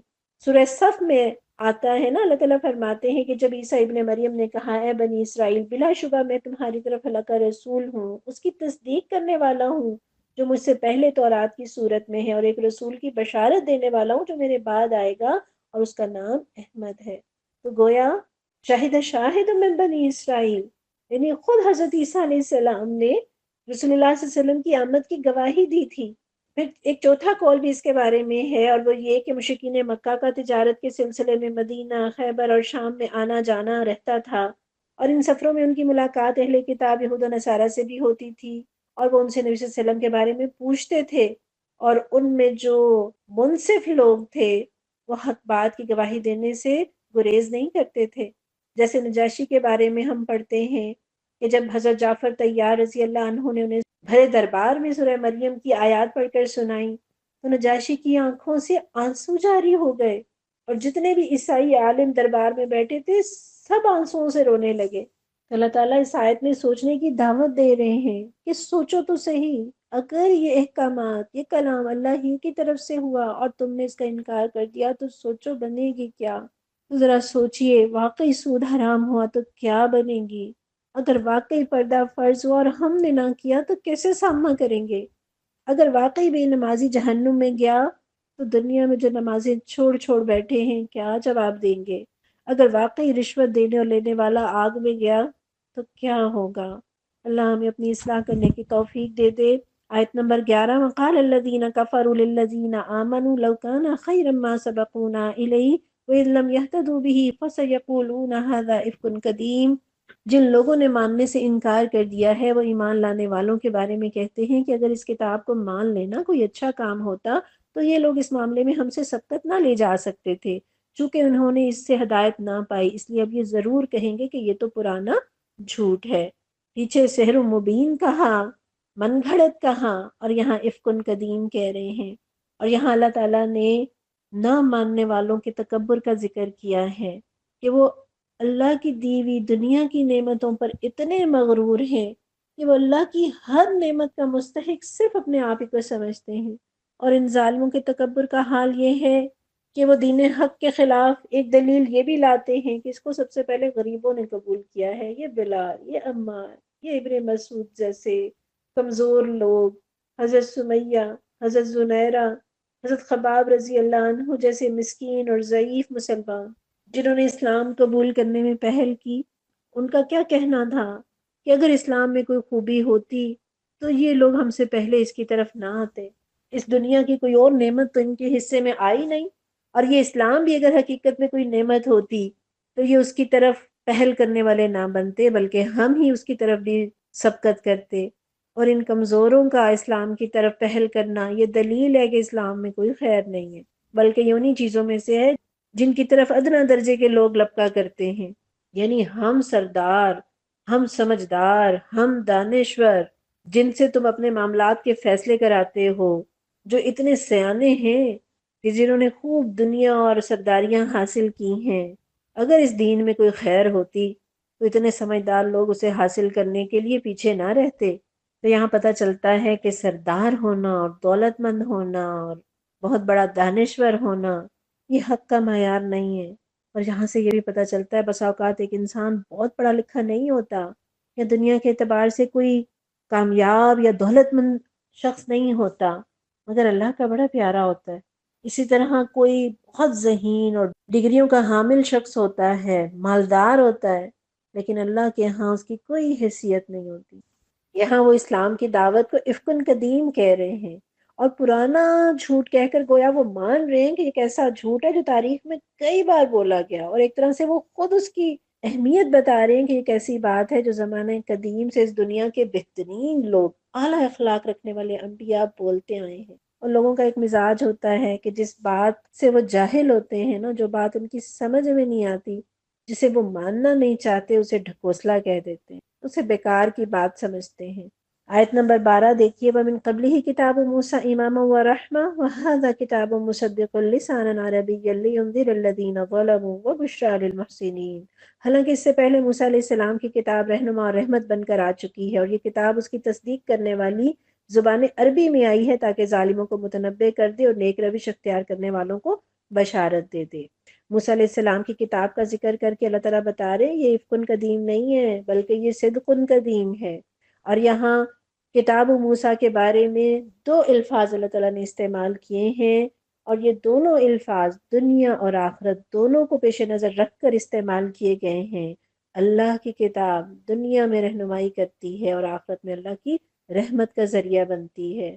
اللہ کی کتاب کی اصل حیثیت کیا ہے؟ امام کی، اور امام کو فالو کیا جاتا ہے۔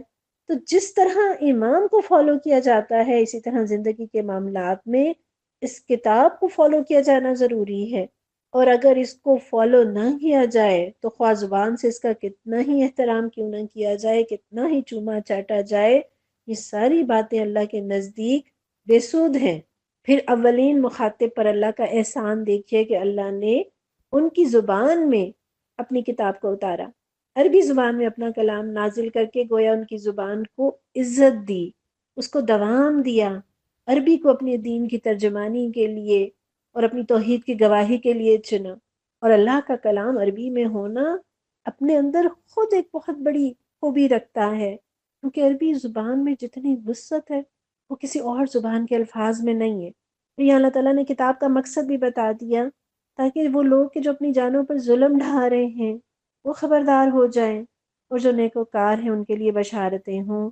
اور کتاب آتی ہے، دین آتا ہے، تو یہ دو رویے ہمیشہ سامنے آتے ہیں، ایک ظلم اور ایک محسنین۔ اللہ ہمیں محسنین میں شامل فرمانا۔ پھر وہ محسنین کیسے ہوتے ہیں؟ آیت نمبر 13 میں اللہ تعالیٰ فرماتے ہیں ان الذین قالوا ربنا اللہ ثم استقاموا فلا خوف علیہم ولا هم يحزنون۔ یقیناً جن لوگوں نے کہہ دیا کہ اللہ ہی ہمارا رب ہے، پھر اس پر جم گئے، ان کے لیے نہ کوئی خوف ہے اور نہ وہ غمگین ہوں گے۔ ربنا اللہ، ہمارا رب صرف اللہ ہے۔ ان الفاظ میں بھی حصر کا مفہوم ہے، جیسے مثال کے طور پر کوئی کہے صدیقی زیدن، کیا مطلب ہے اس کا؟ اگر کوئی کہے کہ اس کا مطلب یہ ہے کہ میرا دوست زید ہے تو یہ غلط ہے۔ صدیقی زیدن کا مطلب یہ ہے کہ میرا دوست صرف زید ہے۔ اسی طرح ربنا اللہ کا معنی یہ ہے کہ ہمارا پروردگار صرف اور صرف اللہ ہے۔ اور جو شخص یہ بات دل سے کہہ دیتا ہے نا ربنا اللہ، پھر وہ کسی اور کو داتا، کسی کو گنج بخش، کسی کو بگڑی بنانے والا اور ڈوبتوں کو پار لگانے والا نہیں مان سکتا۔ پھر اس کی ہر قولی عبادت، بدنی عبادت، مالی عبادت، بلکہ اس کی ساری زندگی اور موت صرف اللہ کے لیے ہوتی ہے۔ اسی سے مانگتا ہے، اسی کے حکم پر چلتا ہے، جو وہ کہے وہ کرتا ہے، جس سے روک دے رک جاتا ہے۔ اس کے عمل میں کوتاہی ہو سکتی ہے، اس سے گناہ کا ارتکاب بھی ہو سکتا ہے، مگر وہ اسی کے در پہ رہتا ہے، اسی سے معافی مانگتا ہے۔ پھر ثم استقاموا، اس میں سین اور تا مبالغے کے لیے ہے، یعنی پھر اس پر خوب قائم رہے، موت تک ڈٹے رہے، کوئی خوف کوئی لالچ انہیں اس عقیدے سے اور اس عمل سے پھیر نہ سکا۔ استقامت اللہ کو بڑی پسند ہے۔ مسند احمد کی 15425 نمبر کی حدیث ہے، سفیان بن عبداللہ ثقفی رضی اللہ عنہ فرماتے ہیں کہ میں نے کہا یا رسول اللہ، آپ مجھے ایسا کام بتائیے جسے میں مضبوطی سے پکڑ لوں۔ آپ نے فرمایا تو کہہ کہ میرا رب صرف اللہ ہے، پھر اس پر خوب قائم رہ۔ اسی طرح مسلم کی 2723 نمبر کی حدیث ہے، رسول اللہ صلی اللہ علیہ وسلم فرمایا کرتے تھے کہ اللہ کے ہاں سب سے زیادہ پسندیدہ عمل وہ ہے جس پر عمل کرنے والا ہمیشہ قائم رہے، چاہے وہ تھوڑا ہی کیوں نہ ہو۔ تو استقامت اور مستقل مزاجی اللہ کو بڑی پسند ہے۔ اور سلسلۃ الصحیحہ کی 578 نمبر کی حدیث ہے، بڑی خوبصورت حدیث ہے۔ نبی صلی اللہ علیہ وسلم فرماتے ہیں یقیناً مساجد کے کچھ کھونٹے ہوتے ہیں، یعنی مستقل لوگ ہوتے ہیں، اور فرمایا فرشتے ان کے ہم مجلس ہیں، اگر وہ غیر حاضر ہوں تو انہیں تلاش کرتے ہیں، اور اگر وہ بیمار ہو جائیں تو ان کی عیادت کرتے ہیں، اگر وہ کسی مشکل میں ہوں تو ان کی مدد کرتے ہیں۔ سبحان اللہ! جو جم جاتے ہیں، جو ٹھک جاتے ہیں، جو لڑکتے نہیں رہتے، اگر کسی وجہ سے وہ غیر حاضر ہو جائیں تو سوچئے فرشتے انہیں تلاش کرتے ہیں، بیمار ہوں تو عیادت کرتے ہیں، مشکل میں ہوں تو مدد کرتے ہیں۔ تو اللہ مجھے اور آپ کو دین کے رستوں میں جم جانے والا بنا دے۔ اور ہمیں بھی تو لوگوں کی مستقل مزاجی ہی پسند آتی ہے، ہمیں وہ ملازمہ نہیں پسند جو آئے روز چھٹیاں کرے، یا ہم اس کرسی پر بیٹھنا گوارا نہیں کریں گے جو ہل رہی ہو۔ تو جم جانے والے، ڈٹے رہنے والے لوگ ہی انسانوں کو بھی پسند آتے ہیں اور رب کو بھی۔ پھر ایسے ہی لوگوں کے لیے اللہ تعالیٰ یہاں بشارتیں دے رہے ہیں نا کہ فلا خوف علیہم ولا هم یحزنون، نہ کوئی ڈر ہوگا، نہ وہ غمگین ہوں گے۔ آپ دیکھیں انسانیت بیگم زندگی کو ہی تو ترس رہی ہے، اسی سکون کی تلاش میں، کبھی سیر، کبھی ہوٹلنگ، کچھ لوگ میوزک کو سنتے ہیں، کوئی مساج کے پیچھے، کوئی ہاٹ واٹر شاور، اور کیا کیا کچھ، اور کچھ لوگ نشے کا سہارا لیتے ہیں، جبکہ پرسکون زندگی کس کی ہے؟ جو دین پر جم جاتے ہیں۔ حضرت عمر رضی اللہ عنہ کی بڑی شہرت تھی، ایک آدمی بڑی دور سے آیا کہ عمر کا شوہرہ سنا ہے، دیکھوں تو صحیح۔ مدینہ بھر میں ڈھونڈتا رہا، اس کا خیال تھا کوئی عظیم الشان محل ہوگا، خلافت کی مسند پر بیٹھے ہوں گے، سیکیورٹی گارڈ ہوں گے، لیکن اسے کوئی ایسا منظر نظر نہیں آیا۔ اچانک دیکھتا ہے کہ مسجد نبی کے باہر ایک شخص اپنے بازو کا تکیہ بنائے سو رہا ہے۔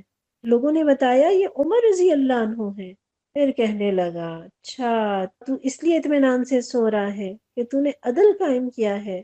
اور اس نے اس وقت کے دنیا کے حکمرانوں کے نام لے کر کہا کہ وہ اس لیے تھر تھر کانپتے ہیں کہ انہوں نے ظلم کیے ہیں۔ تو جو دین پر چلتے ہیں، بے غم زندگی گزارتے ہیں، اولئک اصحاب الجنت خالدین فیہا جزاء بما کانوا یعملون، ایسے سب لوگ جنت میں جانے والے ہیں جہاں وہ ہمیشہ رہیں گے، اپنے ان اعمال کے بدلے میں جو وہ دنیا میں کرتے رہے۔ تو گویا اللہ نے بتا دیا کہ کیوں وہ غم کریں گے، وہ ایسے راستے پر چل رہے ہیں جس کا اختتام ہمیشہ کی جنت ہے۔ اور اللہ تعالیٰ کتنی خوبصورت بات یہاں کہہ رہے ہیں، جزاء بما کانوا یعملون، کہ یہ جنت ہم تمہیں خیرات میں نہیں دے رہے، یہ ہماری مہربانی نہیں ہے، بلکہ یہ تمہاری نیکیوں کا نتیجہ ہے، تمہارے اچھے اعمال کا نتیجہ ہے۔ حالانکہ جنت تو بہرحال ہم میں سے ہر ایک کو رب کے فضل سے ہی ملے گی، اور ہم میں سے کسی بھی انسان کی ٹوٹی پھوٹی نیکیاں وہ اس قابل کہاں کہ رب کی ہمیشہ کی جنتوں کو پا سکیں۔ لیکن اللہ کی قدردانی دیکھیے کہ اللہ تعالیٰ فرماتے ہیں کہ یہ جنت تمہیں تمہارے اعمال کے نتیجے میں ملی ہے۔ آیت نمبر 15 دیکھیے، اللہ تعالیٰ فرماتے ہیں وَوَصَّيْنَا الْإِنسَانَ بِوَالِدَيْهِ إِحْسَانًا، ہم نے انسان کو ہدایت کی کہ وہ اپنے والدین کے ساتھ نیک برتاؤ کرے۔ حَمَلَتْهُ أُمُّهُ كُرْهًا وَوَضَعَتْهُ كُرْهًا وَحَمْلُهُ وَفِصَالُهُ 30 شهرا حتى إذا بلغ أشده وبلغ 40 سنة قال رب أوزعني أن أشكر نعمتك التي أنعمت علي وعلى والدي وأن أعمل صالحا ترضاه وأصلح لي في ذريتي إني تبت إليك وإني من المسلمين۔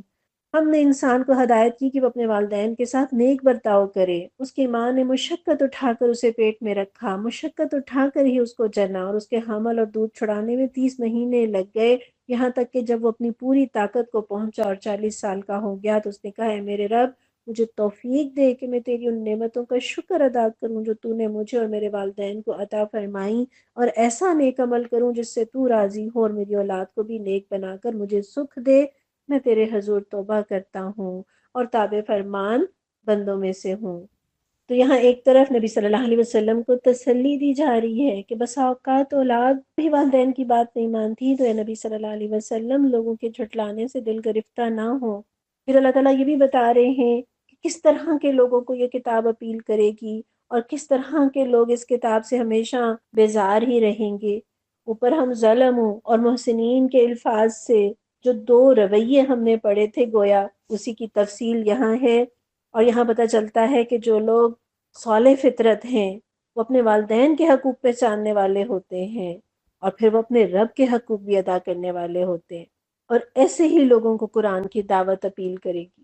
اور وہ لوگ کہ جو مادر پدر آزاد ہیں، جو اپنی ذمہ داریوں سے اور حقوق و فرائض سے بے پرواہ ہیں، ان سے کسی خیر کی امید نہیں رکھنی چاہیے۔ اور وہ جو آنکھوں دیکھے والدین کی قربانیوں کی قدر نہیں کرتا، وہ بھلا اللہ کو کیسے پہچانے گا؟ جسے زمین پر پرورش کرنے والا نظر نہیں آیا، تو اسے وہ جو پردہ غیب میں ہے وہ کیسے دکھے گا؟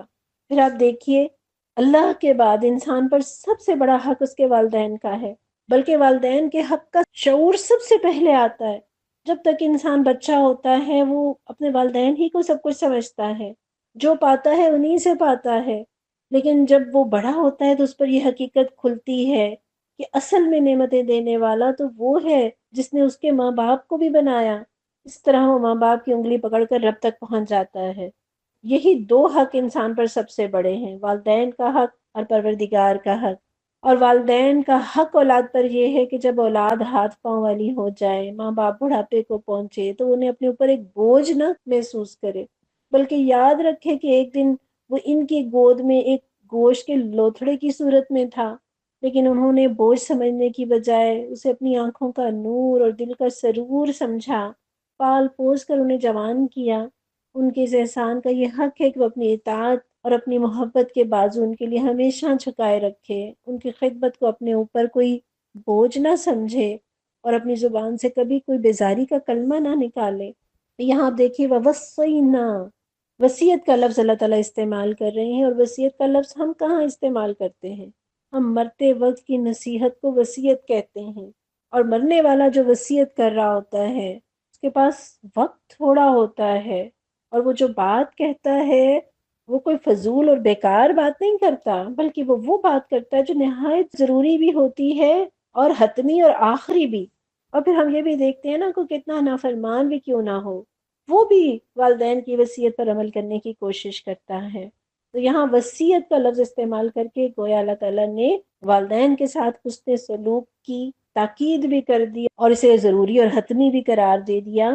پھر آپ دیکھیے کہ احسان تو سپرلیٹو ڈگری ہے، اور والدین کے ساتھ منیمم رویہ جو اختیار کرنے کا کہا جا رہا ہے وہ احسان کے درجے کا ہے۔ تو یہاں ماں کی 3 قربانیوں کا خاص طور پر ذکر کیا گیا ہے۔ ایک یہ کہ وہ حمل کی پوری مدت اپنے بچے کو اپنے پیٹ میں اٹھائے پھرتی ہے۔ اس دوران میں اس پر کتنی ایسی کیفیات آتی ہیں، کبھی متلی، کبھی تھکاوٹ، کبھی بے چینی، کبھی یہاں درد، کبھی وہاں درد، پھر ویکنس اور کئی مسائل۔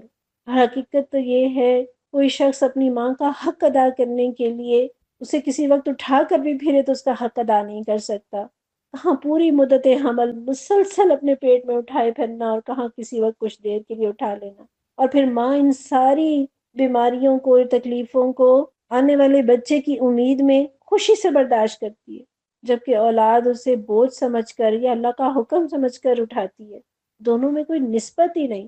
پھر دوسری قربانی جو ماں دیتی ہے وہ وضع حمل کا تکلیف دہ مرحلہ ہے، جہاں اس کی جان داؤ پر لگی ہوتی ہے۔ کتنی مائیں اس مرحلے میں جان سے گزر جاتی ہیں، وہ موت کے منہ میں جا کر زندگی کو جنم دیتی ہے۔ پھر تیسری قربانی 2 سال تک اس کی پرورش کرنا، اسے اپنا خون دودھ کی صورت میں 2 سال تک پلاتے جانا۔ اور یہاں ایک طرف یہ بات بھی پتہ چلتی ہے کہ درد اور قربانی کے بغیر خوبصورت نعمتیں نہیں ملا کرتی۔ کوئی پلاسٹک کا گڈا یا گڑیا تو بازار میں مل جائے، مگر اولاد کی حقیقی نعمت اور اس جیسی نعمتیں محنت، درد، مشقت اور قربانی کے بغیر حاصل نہیں ہوا کرتی۔ پھر ان 3 قربانیوں کی وجہ سے اللہ نے ماں کے حق کو باپ سے 3 گنا زیادہ رکھا ہے۔ اور یہاں 3 قربانیاں جو تذکرہ کی گئیں وہ صرف ماں کی ہی ہیں، باپ کی کسی قربانی کا ذکر نہیں ہوا۔ اور اس کی یہ وجوہات ہو سکتی ہیں۔ پہلی وجہ تو یہ کہ فی الواقع اولاد کی ابتدائی پرورش میں جو حصہ ماں کا ہے وہ باپ کا نہیں ہوتا۔ جو تکلیف وہ دوران حمل یا ولادت میں یا دودھ پلانے میں جو وہ اٹھاتی ہے، باپ اس کی تکلیف کا ادنا حصہ بھی نہیں اٹھا سکتا۔ وہ اس کی دلجوئی کر سکتا ہے، اس پر پیسہ لگا سکتا ہے، اس کا خیال رکھ سکتا ہے، اسے ڈاکٹر کے پاس لے جا سکتا ہے، اس کا احساس کر سکتا ہے، مگر وہ درد جو وہ برداشت کر رہی ہے اس کا ادنا حصہ بھی وہ اپنے اوپر نہیں لے سکتا۔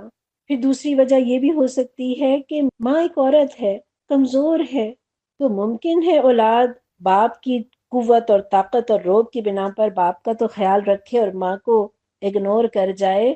اس بنا پر ماں کے ساتھ حسن سلوک کی تاکید اللہ تعالیٰ فرما رہے ہیں۔ اور تیسری وجہ یہ بھی ہو سکتی ہے کہ باپ سے بالعموم اولاد کا مادی مفاد وابستہ ہوتا ہے، ان سے اسے جائیداد اور پیسہ وراثت میں ملنے والا ہوتا ہے، بچے کی مالی ذمہ داریاں باپ ادا کر رہا ہوتا ہے۔ اس اعتبار سے ممکن ہے کہ وہ باپ کی خدمت یا اس کی اطاعت میں تو کمی نہ کرے، اور اس کے برعکس ماں کو وہ توجہ نہ دے جو اس کا حق ہے۔ غالباً اسی وجہ سے اللہ تعالیٰ نے اس آیت میں ماں کی قربانیوں کا ذکر کیا ہے، حالانکہ باپ بھی بڑی قربانیاں دیتے ہیں۔ اور یہی مضمون بخاری کی 5971 نمبر کی حدیث میں بھی بیان ہوا ہے کہ ابو ہریرہ رضی اللہ عنہ بیان کرتے ہیں، ایک آدمی رسول اللہ صلی اللہ علیہ وسلم کے پاس آیا اور کہنے لگا، یا رسول اللہ، لوگوں میں سے میرے حسن محبت کا سب سے زیادہ حقدار کون ہے؟ آپ نے فرمایا تمہاری ماں۔ اس نے پوچھا پھر کون؟ آپ نے فرمایا تمہاری ماں۔ اس نے کہا پھر کون؟ آپ نے فرمایا پھر تمہاری ماں۔ اس نے کہا پھر کون؟ تو آپ نے فرمایا تمہارا باپ۔ گویا 3 دفعہ آپ نے ماں کا تذکرہ کیا اور چوتھی مرتبہ آپ نے باپ کا ذکر کیا۔ اسی طرح ابن ماجہ کی 2781 2781 نمبر کی حدیث ہے، راوی کہتے ہیں کہ میں نے رسول اللہ صلی اللہ علیہ وسلم کی خدمت میں حاضر ہو کر عرض کیا، اے اللہ کے رسول صلی اللہ علیہ وسلم، میں آپ کے ساتھ مل کر جہاد کرنا چاہتا ہوں، اور اس سے میرا مقصد اللہ کی رضا اور آخرت کے گھر کا حصول ہے۔ آپ نے فرمایا تیرا بھلا ہو، کیا تیری ماں زندہ ہے؟ میں نے کہا جی ہاں۔ فرمایا واپس جا کر اس کی خدمت کر۔ فرماتے ہیں پھر میں نے دوسری طرف سے آ کر عرض کیا، اللہ کے رسول میں آپ کے ساتھ مل کر جہاد کرنا چاہتا ہوں، اس سے میرا مقصد اللہ کی رضا اور آخرت کے گھر کا حصول ہے۔ آپ نے فرمایا تیرا بھلا ہو، کیا تیری ماں زندہ ہے؟ میں نے کہا جی ہاں اللہ کے رسول۔ آپ نے فرمایا واپس جا کر اس کی خدمت کر۔ پھر تیسری مرتبہ پھر راوی نے اپنی بات کو دہرایا، رسول اللہ صلی اللہ علیہ وسلم نے بھی اپنی بات کو دہرایا، اور پھر آپ صلی اللہ علیہ وسلم نے فرمایا تیرا بھلا ہو، اس کے قدموں میں پڑا رہے، جنت وہی ہے۔ سبحان اللہ۔ اللہ کے رسول صلی اللہ علیہ وسلم نے ماں کی خدمت کو جنت پانے کا ذریعہ بتایا، جہاد سے افضل قرار دیا۔ مسند احمد کی 18418 نمبر کی حدیث ہے، رسول اللہ صلی اللہ علیہ وسلم نے فرمایا قیل و قال، کثرت سوال اور مال کو ضائع کرنا، بچیوں کو زندہ درگور کرنا، ماؤں کی نافرمانی کرنا اور مال کو روک کر رکھنا، اور دست سوال کرنا، ان سب چیزوں سے اپنے آپ کو بچاؤ۔ تو گویا اس میں اللہ کے نبی صلی اللہ علیہ وسلم نے ماؤں کی نافرمانی کرنے سے اپنے آپ کو بچانے کا حکم دیا ہے۔ اور ابو بردہ سے روایت ہے، وہ ابن عمر رضی اللہ عنہ کے پاس موجود تھے کہ ایک یمنی آدمی بیت اللہ کا طواف کر رہا تھا، اس نے اپنی ماں کو اپنی پشت پر اٹھا رکھا تھا۔ پھر اس نے کہا ابن عمر تمہارا کیا خیال ہے، میں نے اپنی ماں کا بدلہ چکا دیا؟ تو ابن عمر نے کہا تم نے تو اس کی ایک آہ کا بدلہ بھی نہیں چکایا۔ یہ واقعہ امام بخاری اپنی کتاب ادب المفرد میں بیان کرتے ہیں۔ تو سبحان اللہ، آپ دیکھیے اولاد والدین کا حق نہیں ادا کر سکتی، والدین نے خصوصاً ماں نے جو قربانیاں دی ہیں اس کے احسانات کا بدلہ کیسے چکایا جائے؟ حل جزاء الاحسان الا الاحسان، کیا احسان کا بدلہ احسان کے سوا بھی کچھ ہے؟ تو احسان کے 3 طریقے ہوتے ہیں، جیسا کسی نے احسان کیا ویسا کرے، نہیں تو دعا کر دے، رب ارحمہما کما ربیانی صغیرا، پروردگار جس طرح انہوں نے محبتوں اور محنتوں اور شفقتوں سے ہمیں پالا ہے، اللہ تعالیٰ آپ بھی ان کے ساتھ اچھا معاملہ فرمائیے، ان کی اچھی میزبانی کیجیے۔ جن کے والدین زندہ ہیں اللہ تعالیٰ انہیں ایمان اور عافیت والی زندگی عطا فرما، محتاجیوں سے بچاؤ۔ اور اللہ جن کے والدین دنیا سے رخصت ہو گئے ہیں انہیں جنت الفردوس میں مقام عطا فرما۔ پروردگار ہمارے والدین نے ہمیں بڑی محبتوں سے پالا ہے، بڑی محنتوں سے پالا ہے، ہمیں بولنا سکھایا، ہمیں چلنا سکھایا، نوالے بنا بنا کے ہمارے منہ میں ڈالے، ہمیں اللہ کی پہچان کرائی، ہمیں قرآن سکھایا، ہمیں نماز سکھائی، ہمارے لیے بڑی محنتیں کی ہیں، بڑی قربانیاں دی ہیں، اپنی جانیں گھلا دیں۔ اللہ تعالیٰ آپ ان کے ساتھ محبت اور شفقت کا معاملہ کیجیے گا۔ تو احسان کا ایک طریقہ تو یہ ہے کہ احسان کا بدلہ احسان سے چکایا جائے، ایک طریقہ یہ ہے ان کے لیے دعا کی جائے، اور ایک طریقہ یہ ہے کہ ان کی اچھی باتوں کا تذکرہ کیا جائے، ان کی محنتوں کا، ان کے اخلاق کا، ان کی صلہ رحمی، ان کا صبر، ان کی مشقت والی زندگی، ان کا راتوں کو اٹھ اٹھ کر تہجد کی نمازیں پڑھنا، ان کا قرآن کا اتنا مطالعہ کرنا کہ قرآن کے صفحے اکھڑ اکھڑ جاتے، ان کی اپنی زوج سے رفاقت، ان کا غریبوں کو نوازنا، کس کس خوبی کا تذکرہ کریں، ان کی اچھائیوں کا تذکرہ کریں تاکہ ان کی اچھائیاں نسل در نسل منتقل ہوں اور ان کے لیے صدقہ جاریہ بنے۔ یہاں 40 سال کا ذکر اللہ تعالیٰ نے فرمایا ہے، گویا اس عمر کو پہنچ جانے کے بعد ہر انسان کے اندر یہ شعور تو بیدار ہو ہی جانا چاہیے کہ وہ اپنے والدین کا قدر شناس ہو، وہ اپنے رب کو پہچاننے والا ہو، وہ اپنے رب کی طرف پلٹنے والا ہو۔ 40 سال کی عمر ایسی عمر ہوتی ہے کہ آدمی کی قوتیں اپنے کمال کو پہنچ جاتی ہیں، زندگی میں ایک ٹھہراؤ آ جاتا ہے، اور اس کے بعد تو ایک ڈاؤن فال شروع ہوتا ہے، اور اس عمر میں انسان کی مصروفیات بھی بڑھ جاتی ہیں، اس کی اپنی فیملی بھی ہوتی ہے، اس کی ذمہ داریاں بھی بڑھ جاتی ہیں۔ تو اس آیت میں ہر 40 برس کے آدمی کو خصوصاً خبردار کیا گیا ہے کہ اسے چاہیے کہ اپنی پرورش کرنے والے والدین کا حق پہچانے، اور اپنے والدین پر ہونے والی رب کی نعمتوں کا شکر ادا کرنے کے لیے رب سے توفیق مانگتا رہے، کیونکہ رب کی توفیق کے بغیر کوئی نیکی نہیں ہو سکتی، اور ساتھ ہی ساتھ اپنی اولاد کی اصلاح کی بھی دعا کرتا رہے۔ گویا یہاں اس آیت میں اللہ نے جو دعا سکھائی ہے، اس میں اللہ نے 3 چیزیں مانگنا سکھائی ہیں۔ ایک شکر کی توفیق، کہ جسے شکر کی توفیق مل گئی نا تو یہ شکر اس کی نعمتوں کو بھی بڑھائے گا، اور شکر کا جذبہ لازماً عمل صالح کا محرک بنتا ہے۔ پھر دوسری چیز جو مانگی، نیک عمل کی توفیق مانگی، اور کون سا نیک عمل؟ وَأَنْ أَعْمَلَ صَالِحًا تَرْضَاهُ، جو تجھے پسند ہو۔ ایک عمل ہو سکتا ہے میرے نزدیک وہ اچھا عمل ہو لیکن رب کے نزدیک وہ پسندیدہ نہ ہو۔ ایک عمل وہ بھی ہو سکتا ہے جس کی دنیا واہ واہ کرے، تعریف کرے، لیکن عین ممکن ہے کہ وہ اللہ کی نظر میں اچھا نہ ہو۔ تو اللہ مجھے وہ اچھا عمل کرنے کی توفیق دے جس کو تو پسند کرتا ہے۔ اور پھر اولاد کی اصلاح کی دعا، اور اس میں بھی خاص طور پر وَأَصْلِحْ لِي فِي ذُرِّيَّتِي، یہاں جو لی کا لفظ آیا ہے یعنی میرے لیے میری اولاد کی اصلاح فرما دے، یعنی اولاد کی ایسی اصلاح فرما جس کا فائدہ مجھے بھی حاصل ہو۔ اور فی ذریتی میں فی لانے کا مطلب یہ ہے کہ میری اولاد میں اصلاح کا عمل جاری فرما، جو نسل در نسل چلتا رہے۔ ذریت امیجیٹ اولاد کو ہی نہیں کہتے بلکہ نسل در نسل کو ذریت کہتے ہیں، کہ اللہ نسل در نسل اصلاح کا عمل چلتا رہے۔ پھر انی تبت الیک وانی من المسلمین، یعنی میں نے اپنی جوانی میں سرکشی بھی کی، غلطیاں بھی کی، پروردگار تیری نافرمانی کی، اے اللہ میں باز آیا، اب میں توبہ کرتا ہوں، اللہ تیرا فرما بردار بننا چاہتا ہوں، تو توفیق دے تھے۔ تو گویا اہتمام کے ساتھ 40 برس کی عمر اور اس کے بعد تو توبہ کی تجدید کرتے رہنا چاہیے، اور یہ دعا اولاد کی اصلاح کے لیے جسے کہتے ہیں نا اکثیر ہے، مجرب ہے۔ کیوں؟ اس لیے اللہ نے خود اس کی تعلیم دی، اور یہ قبول ہو جانے والی دعاؤں میں سے ہے، کیونکہ اگلی ہی آیت میں اللہ نے اس کے قبول ہونے کی بشارت بھی دی ہے۔ اس لیے کسی صاحب اولاد کو، خصوصاً جو 40 سال یا اس سے اوپر ہو، اسے اس دعا سے غافل نہیں رہنا چاہیے۔ تفسیر قرطبی میں ہے کہ ایک شخص نے طلحہ بن مصرف کے پاس اپنے بیٹے کی شکایت کی تو انہوں نے فرمایا اس کے لیے اس دعا سے مدد حاصل کرو، ربی اوزعنی ان اشکر نعمتک التی انعمت علی وعلی والدی وان اعمل صالحا ترضاہ واصلح لی فی ذریتی انی تبت الیک وانی من المسلمین۔ تو اس دعا کو اپنی دعاؤں کا لازمی حصہ بنا لیجئے۔ آیت نمبر 16، اولئک الذین نتقبل عنہم احسن ما عملوا ونتجاوز عن سیئاتہم فی اصحاب الجنہ وعد الصدق الذی کانوا یوعدون۔ اس طرح کے لوگوں سے ہم ان کے بہترین اعمال کو قبول کرتے ہیں اور ان کی برائیوں سے درگزر کر جاتے ہیں، یہ جنتی لوگوں میں شامل ہوں گے اس سچے وعدے کے مطابق جو ان سے کیا جاتا رہا ہے۔ پچھلی آیت کے ساتھ اس کو جوڑے تو ایک تو بات یہ پتہ چلتی ہے کہ ماں باپ کے ساتھ احسان کرنا، ان کے لیے دعا کرنا، اللہ سے شکر کی توفیق مانگنا، عمل صالح کی توفیق مانگنا، اولاد کی اصلاح کی کوششیں بھی کرنا اور اس کی تمنا کرنا اور دعائیں کرنا، یہ ان اعمال میں سے ہے جسے اللہ قبول کرتے ہیں۔ اور دوسرا اس کا مطلب یہ بھی ہے کہ یہ اللہ کا احسان ہے، یہ اللہ کا فضل ہے۔ انسان کی زندگی میں معیار کے اعتبار سے، کوالٹی کے اعتبار سے اعمال اوپر نیچے ہوتے رہتے ہیں، کبھی نماز بہت خشوع و خضوع والی ہوتی ہے اور کبھی نماز تھکاوٹ اور بھول کی نظر ہو جاتی ہے۔ اللہ تعالیٰ بہترین عمل کے حساب سے اجر عطا فرمائیں گے۔ اللہ خوبصورت اعمال کے مطابق انسانوں کو جزا دیا کرتے ہیں۔ اور پھر اگر برائیوں سے درگزر نہ کریں، خطاؤں کی معافی نہ ہو تو نیکیوں کا بھی فائدہ نہ ہو۔ یہ اللہ کا احسان ہے کہ اللہ تعالیٰ خطاؤں سے درگزر کرتے ہیں۔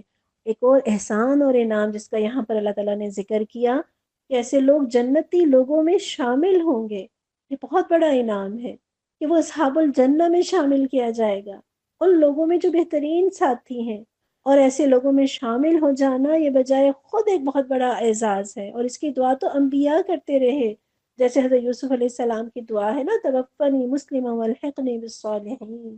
اور خود رسول اللہ صلی اللہ علیہ وسلم بھی اپنے آخری وقت میں یہ دعا کرتے ہیں، پھر رفیق الاعلیٰ، اے اللہ مجھے بلند ترین ساتھیوں میں شامل فرما۔ آیت نمبر 17، والذی قال لوالدیہ اف لکما اتعداننی ان اخرج وقد خلت القرون من قبلی وہما یستغیثان اللہ ویلک آمن ان وعد اللہ حق فیقول ما هذا الا اساطیر الاولین۔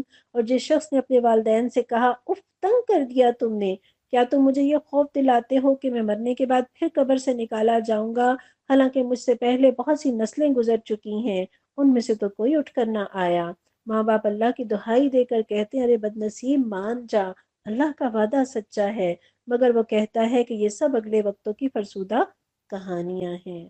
یہاں اللہ نے اف کے لفظ کا استعمال کیا ہے، اور اف کا لفظ اکتاہٹ اور تنگ پڑ جانے کے موقع پر بولا جاتا ہے۔ اور اف سے چھوٹا بھی کوئی لفظ ہوتا نا تو اللہ تعالیٰ والدین کے سامنے اسے بھی کہنے کی اجازت نہ دیتے۔ پچھلی آیت میں ماں باپ کے ساتھ حسن سلوک کرنے والی سعادت مند مومن اولاد کا اور ان کے بہترین انجام کا اللہ نے ذکر فرمایا، اور یہاں اس کے مقابلے میں بدبخت اور نافرمان اولاد اور اس کے برے انجام کا تذکرہ ہے۔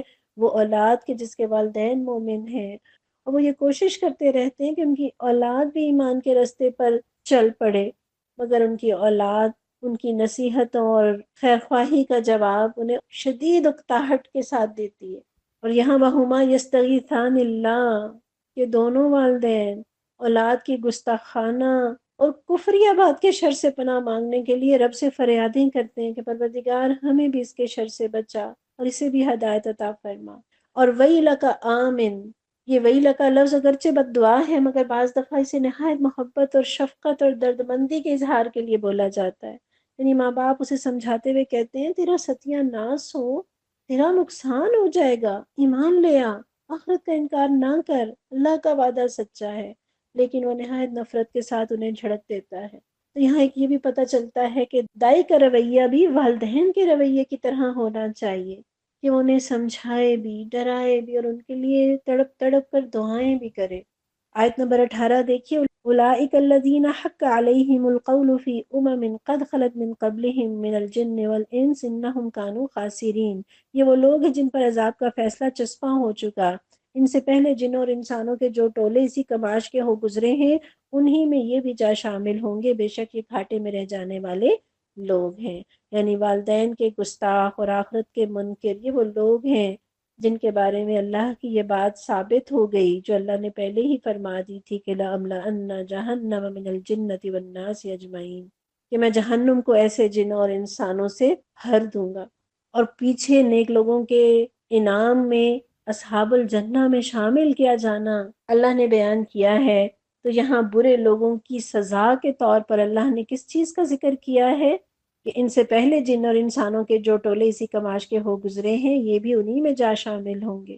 یعنی ان بدترین لوگوں کا ساتھ بذات خود ایک بدترین سزا ہے۔ وَلِكُلٍّ دَرَجَاتٌ مِّمَّا عَمِلُوا وَلِيُوَفِّيَهُمْ أَعْمَالَهُمْ وَهُمْ لَا يُظْلَمُونَ۔ دونوں گروہوں میں سے ہر ایک کے درجے ان کے اعمال کے لحاظ سے ہیں تاکہ اللہ ان کے کیے کا پورا پورا بدلہ ان کو دے، اور ان پر ظلم ہرگز نہ کیا جائے گا۔ یعنی ہر ایک کو، خواہ وہ مومن ہو یا کافر، ان دونوں گروہوں کو ان کے اعمال کے مطابق جزا یا سزا ملے گی۔ یہ نہیں ہوگا کہ بروں پر ایسے گناہ لاد دیے جائیں جو انہوں نے کیے ہی نہ ہوں، یا نیکوں کو ان کی نیکی سے محروم کر دیا جائے۔ تو یہاں مومن اور کافر سب کے لیے درجات کا لفظ تغلیباً استعمال ہوا ہے، ورنہ اصل میں تو منازل جنت کو درجات اور منازل جہنم کو درکات کہتے ہیں۔ جیسے سورج اور چاند دونوں کے لیے قمرین کا لفظ استعمال ہوتا ہے، اسی طرح مومن اور کافر دونوں کے لیے یہاں درجات کا لفظ استعمال ہوا ہے۔ اور جس طرح ایمان لانے والوں کے بھی مختلف لیول ہیں، ان کی نیکیاں بھی مختلف کوالٹی کی ہوا کرتی ہیں، تو نیکوں کے درجے بھی فرق ہیں اور برے لوگوں کی برائیوں میں بھی درجوں کے اعتبار سے بڑا فرق ہے، لہٰذا ہر ایک کو اس کے اعمال کے درجوں کے اعتبار سے اسے جزا یا سزا ملے گی۔ جنت کے بھی 100 درجے ہیں اور ہر دو درجوں کے درمیان اتنا فاصلہ ہے جتنا زمین اور آسمان کے درمیان فاصلہ ہے۔ اللہ ہمیں بہترین اور اعلیٰ جنت عطا فرمانا۔ اس قرآن کے ان سننے اور سنانے والوں کو، پہنچانے والوں کو اللہ جنت الفردوس میں جگہ عطا فرمانا، اپنے والدین اور اپنے زوج اور اپنی اولادوں کے ساتھ، اور پروردگار اپنی رحمت سے جہنم سے بچا لینا۔ آیت نمبر 20، وَيَوْمَ يُعْرَضُ الَّذِينَ كَفَرُوا عَلَى النَّارِ، پھر جب یہ کافر آگ کے سامنے لا کھڑے کیے جائیں گے، اذهبتم طیباتکم فی حیاتکم الدنیا واستمتعتم بها فالیوم تجزون عذاب الہون بما کنتم تستکبرون فی الارض بغیر الحق وبما کنتم تفسقون۔ تو ان سے کہا جائے گا تم نے اپنے حصے کی نعمتیں اپنی دنیا کی زندگی میں ختم کر دیں اور ان کا لطف تم نے اٹھا لیا، اب جو تکبر تم زمین میں کسی حق کے بغیر کرتے رہے اور جو نافرمانیاں تم نے کی ان کی پاداش میں آج تمہیں ذلت کا عذاب دیا جائے گا۔ تو اللہ تعالیٰ تصور دلا رہے ہیں، سوچو تو صحیح کہ وہ لوگ جو آج انکار کی روش اختیار کیے بیٹھے ہیں جب آگ پر پیش کیے جائیں گے، یہاں آگ پر پیش کیے جانے سے مراد یعنی آگ میں جھونکے جائیں گے، عذاب میں مبتلا کیے جائیں گے۔ اور یہاں اللہ تعالیٰ یہ بتا رہے ہیں کہ کفار کی نیکیاں، ان کے سوشل ویلفیئر کے کام، ان کی خدمت خلق، ان کی اچھائیاں، چونکہ ان کا مقصود آخرت نہیں ہوتی، لہٰذا آخرت میں انہیں ان کی نیکیوں کا کوئی صلہ نہیں ملے گا، لیکن ان نیکیوں کے بدلے میں اللہ تعالیٰ دنیا میں انہیں ضرور بدلے سے نوازے گا۔ اور کچھ نہ ہو تو اتنا بھی بہت ہے کہ ان کے کفر و شرک پر اللہ فوری گرفت نہیں کرتا بلکہ انہیں مہلت دیتا ہے، اور اس کے ساتھ ساتھ انہیں دنیا کی کئی نعمتیں بھی عطا کرتا ہے۔ بلکہ کفار کو تو ہم دیکھتے ہیں کچھ زیادہ ہی دنیا میں نعمتیں ملی ہیں، کیوں؟ اس لیے کہ ان کی نیکیوں کا صلہ انہیں اس دنیا میں ہی ملنے والا ہے، آخرت میں ان کا کوئی حصہ نہیں۔ اللہ تعالیٰ اس دنیا میں جن لوگوں کو اپنی نعمتوں سے نوازتا ہے، اگر وہ اپنے رب کے شکر گزار بنتے ہیں، اس کے بندوں کے حقوق ادا کرتے ہیں، تو وہ اپنی آخرت کے لیے بھی ان نعمتوں کا ذخیرہ جمع کرتے ہیں۔ اور اس کے اپوزٹ وہ لوگ کہ جو نعمتیں پا کر تکبر میں مبتلا ہو جاتے ہیں، انکار کرتے ہیں، نہ ماننے کی روش اختیار کرتے ہیں، ان کی نعمتوں کا سارا ذخیرہ یہیں ختم ہو جاتا ہے اور آخرت میں صرف ان کی برائیوں کا وبال ہی ان کے حصے میں آئے گا۔ اور ایک معنی یہ بھی یہاں آپ لے سکتے ہیں کہ دنیا کی نعمتوں کو انہوں نے دنیا ہی کے لیے استعمال کیا، آخرت کے لیے تو استعمال کیا ہی نہیں، دین کو تو اہمیت دی ہی نہیں، لہٰذا دنیا میں تو نعمتیں سمیٹیں مگر آخرت کے لیے کچھ باقی نہ بچا۔ ہمارے اسلاف یہ جانتے تھے کہ یہ آیت کفار کے لیے ہے لیکن پھر بھی ڈرتے تھے۔ حضرت عبد الرحمن بن عوف رضی اللہ عنہ کے بارے میں آتا ہے، بخاری کی 4045 نمبر کی حدیث ہے کہ ان کے پاس کھانا لایا گیا، وہ روزے سے تھے، انہوں نے کہا مصعب بن عمیر رضی اللہ عنہ شہید کر دیے گئے، وہ مجھ سے افضل اور بہتر تھے، لیکن انہیں جس چادر کا کفن دیا گیا وہ اتنی چھوٹی تھی کہ اگر اس سے ان کا سر چھپایا جاتا تو پاؤں کھل جاتے، پاؤں ڈھانپے جاتے تو سر کھل جاتا۔ اور راوی فرماتے ہیں کہ میرا خیال ہے انہوں نے یہ بھی کہا کہ حمزہ رضی اللہ عنہ بھی شہید کیے گئے، وہ بھی مجھ سے بہتر اور افضل تھے، کہ جیسا کہ تم دیکھتے ہو ہمیں دنیا دی گئی اور ہمیں تو اس کا ڈر ہے کہیں یہی ہماری نیکیوں کا بدلہ نہ ہو، تو اسی دنیا میں ہمیں دیا جا رہا ہے، اس کے بعد آپ اتنا روئے کہ کھانا بھی نہ کھا سکے۔ اسی طرح حضرت عمر رضی اللہ عنہ کے بارے میں آتا ہے کہ کسی نے انہیں دودھ میں پانی ملا کر پیش کیا، جسے ہم کچی لسی کہتے ہیں نا، جو شدید گرمی میں پی جاتی ہے، تو آپ جب پینے لگے تو رک گئے، پوچھا گیا کیا ہوا؟ تو کہنے لگے مجھے خیال آیا کہیں قیامت کے دن اللہ یہ نہ کہہ دے کہ عمر تیری نیکیوں کے بدلے میں تجھے گرمی کی تپتی دوپہر میں دودھ پانی یعنی کچی لسی پلا دی تھی نا، جیسے ہم اپنی میٹ سے کہتے ہیں نا کہ تم نے تو پہلے ہی تنخواہ لے لی تھی، تو کہیں ایسا نہ ہو کہ اللہ تعالیٰ قیامت کے دن کہہ دے کہ تمہاری نیکیوں کا بدلہ تو ہم نے دنیا میں ہی دے دیا۔ تو دیکھیے کافر دنیا کی نعمتیں استعمال کرتا ہے مگر رب پر ایمان نہیں لاتا، اس کا شکر ادا نہیں کرتا، ان نعمتوں کو اللہ کی اطاعت میں استعمال نہیں کرتا، لہٰذا آخرت میں اس کا کوئی حصہ نہیں۔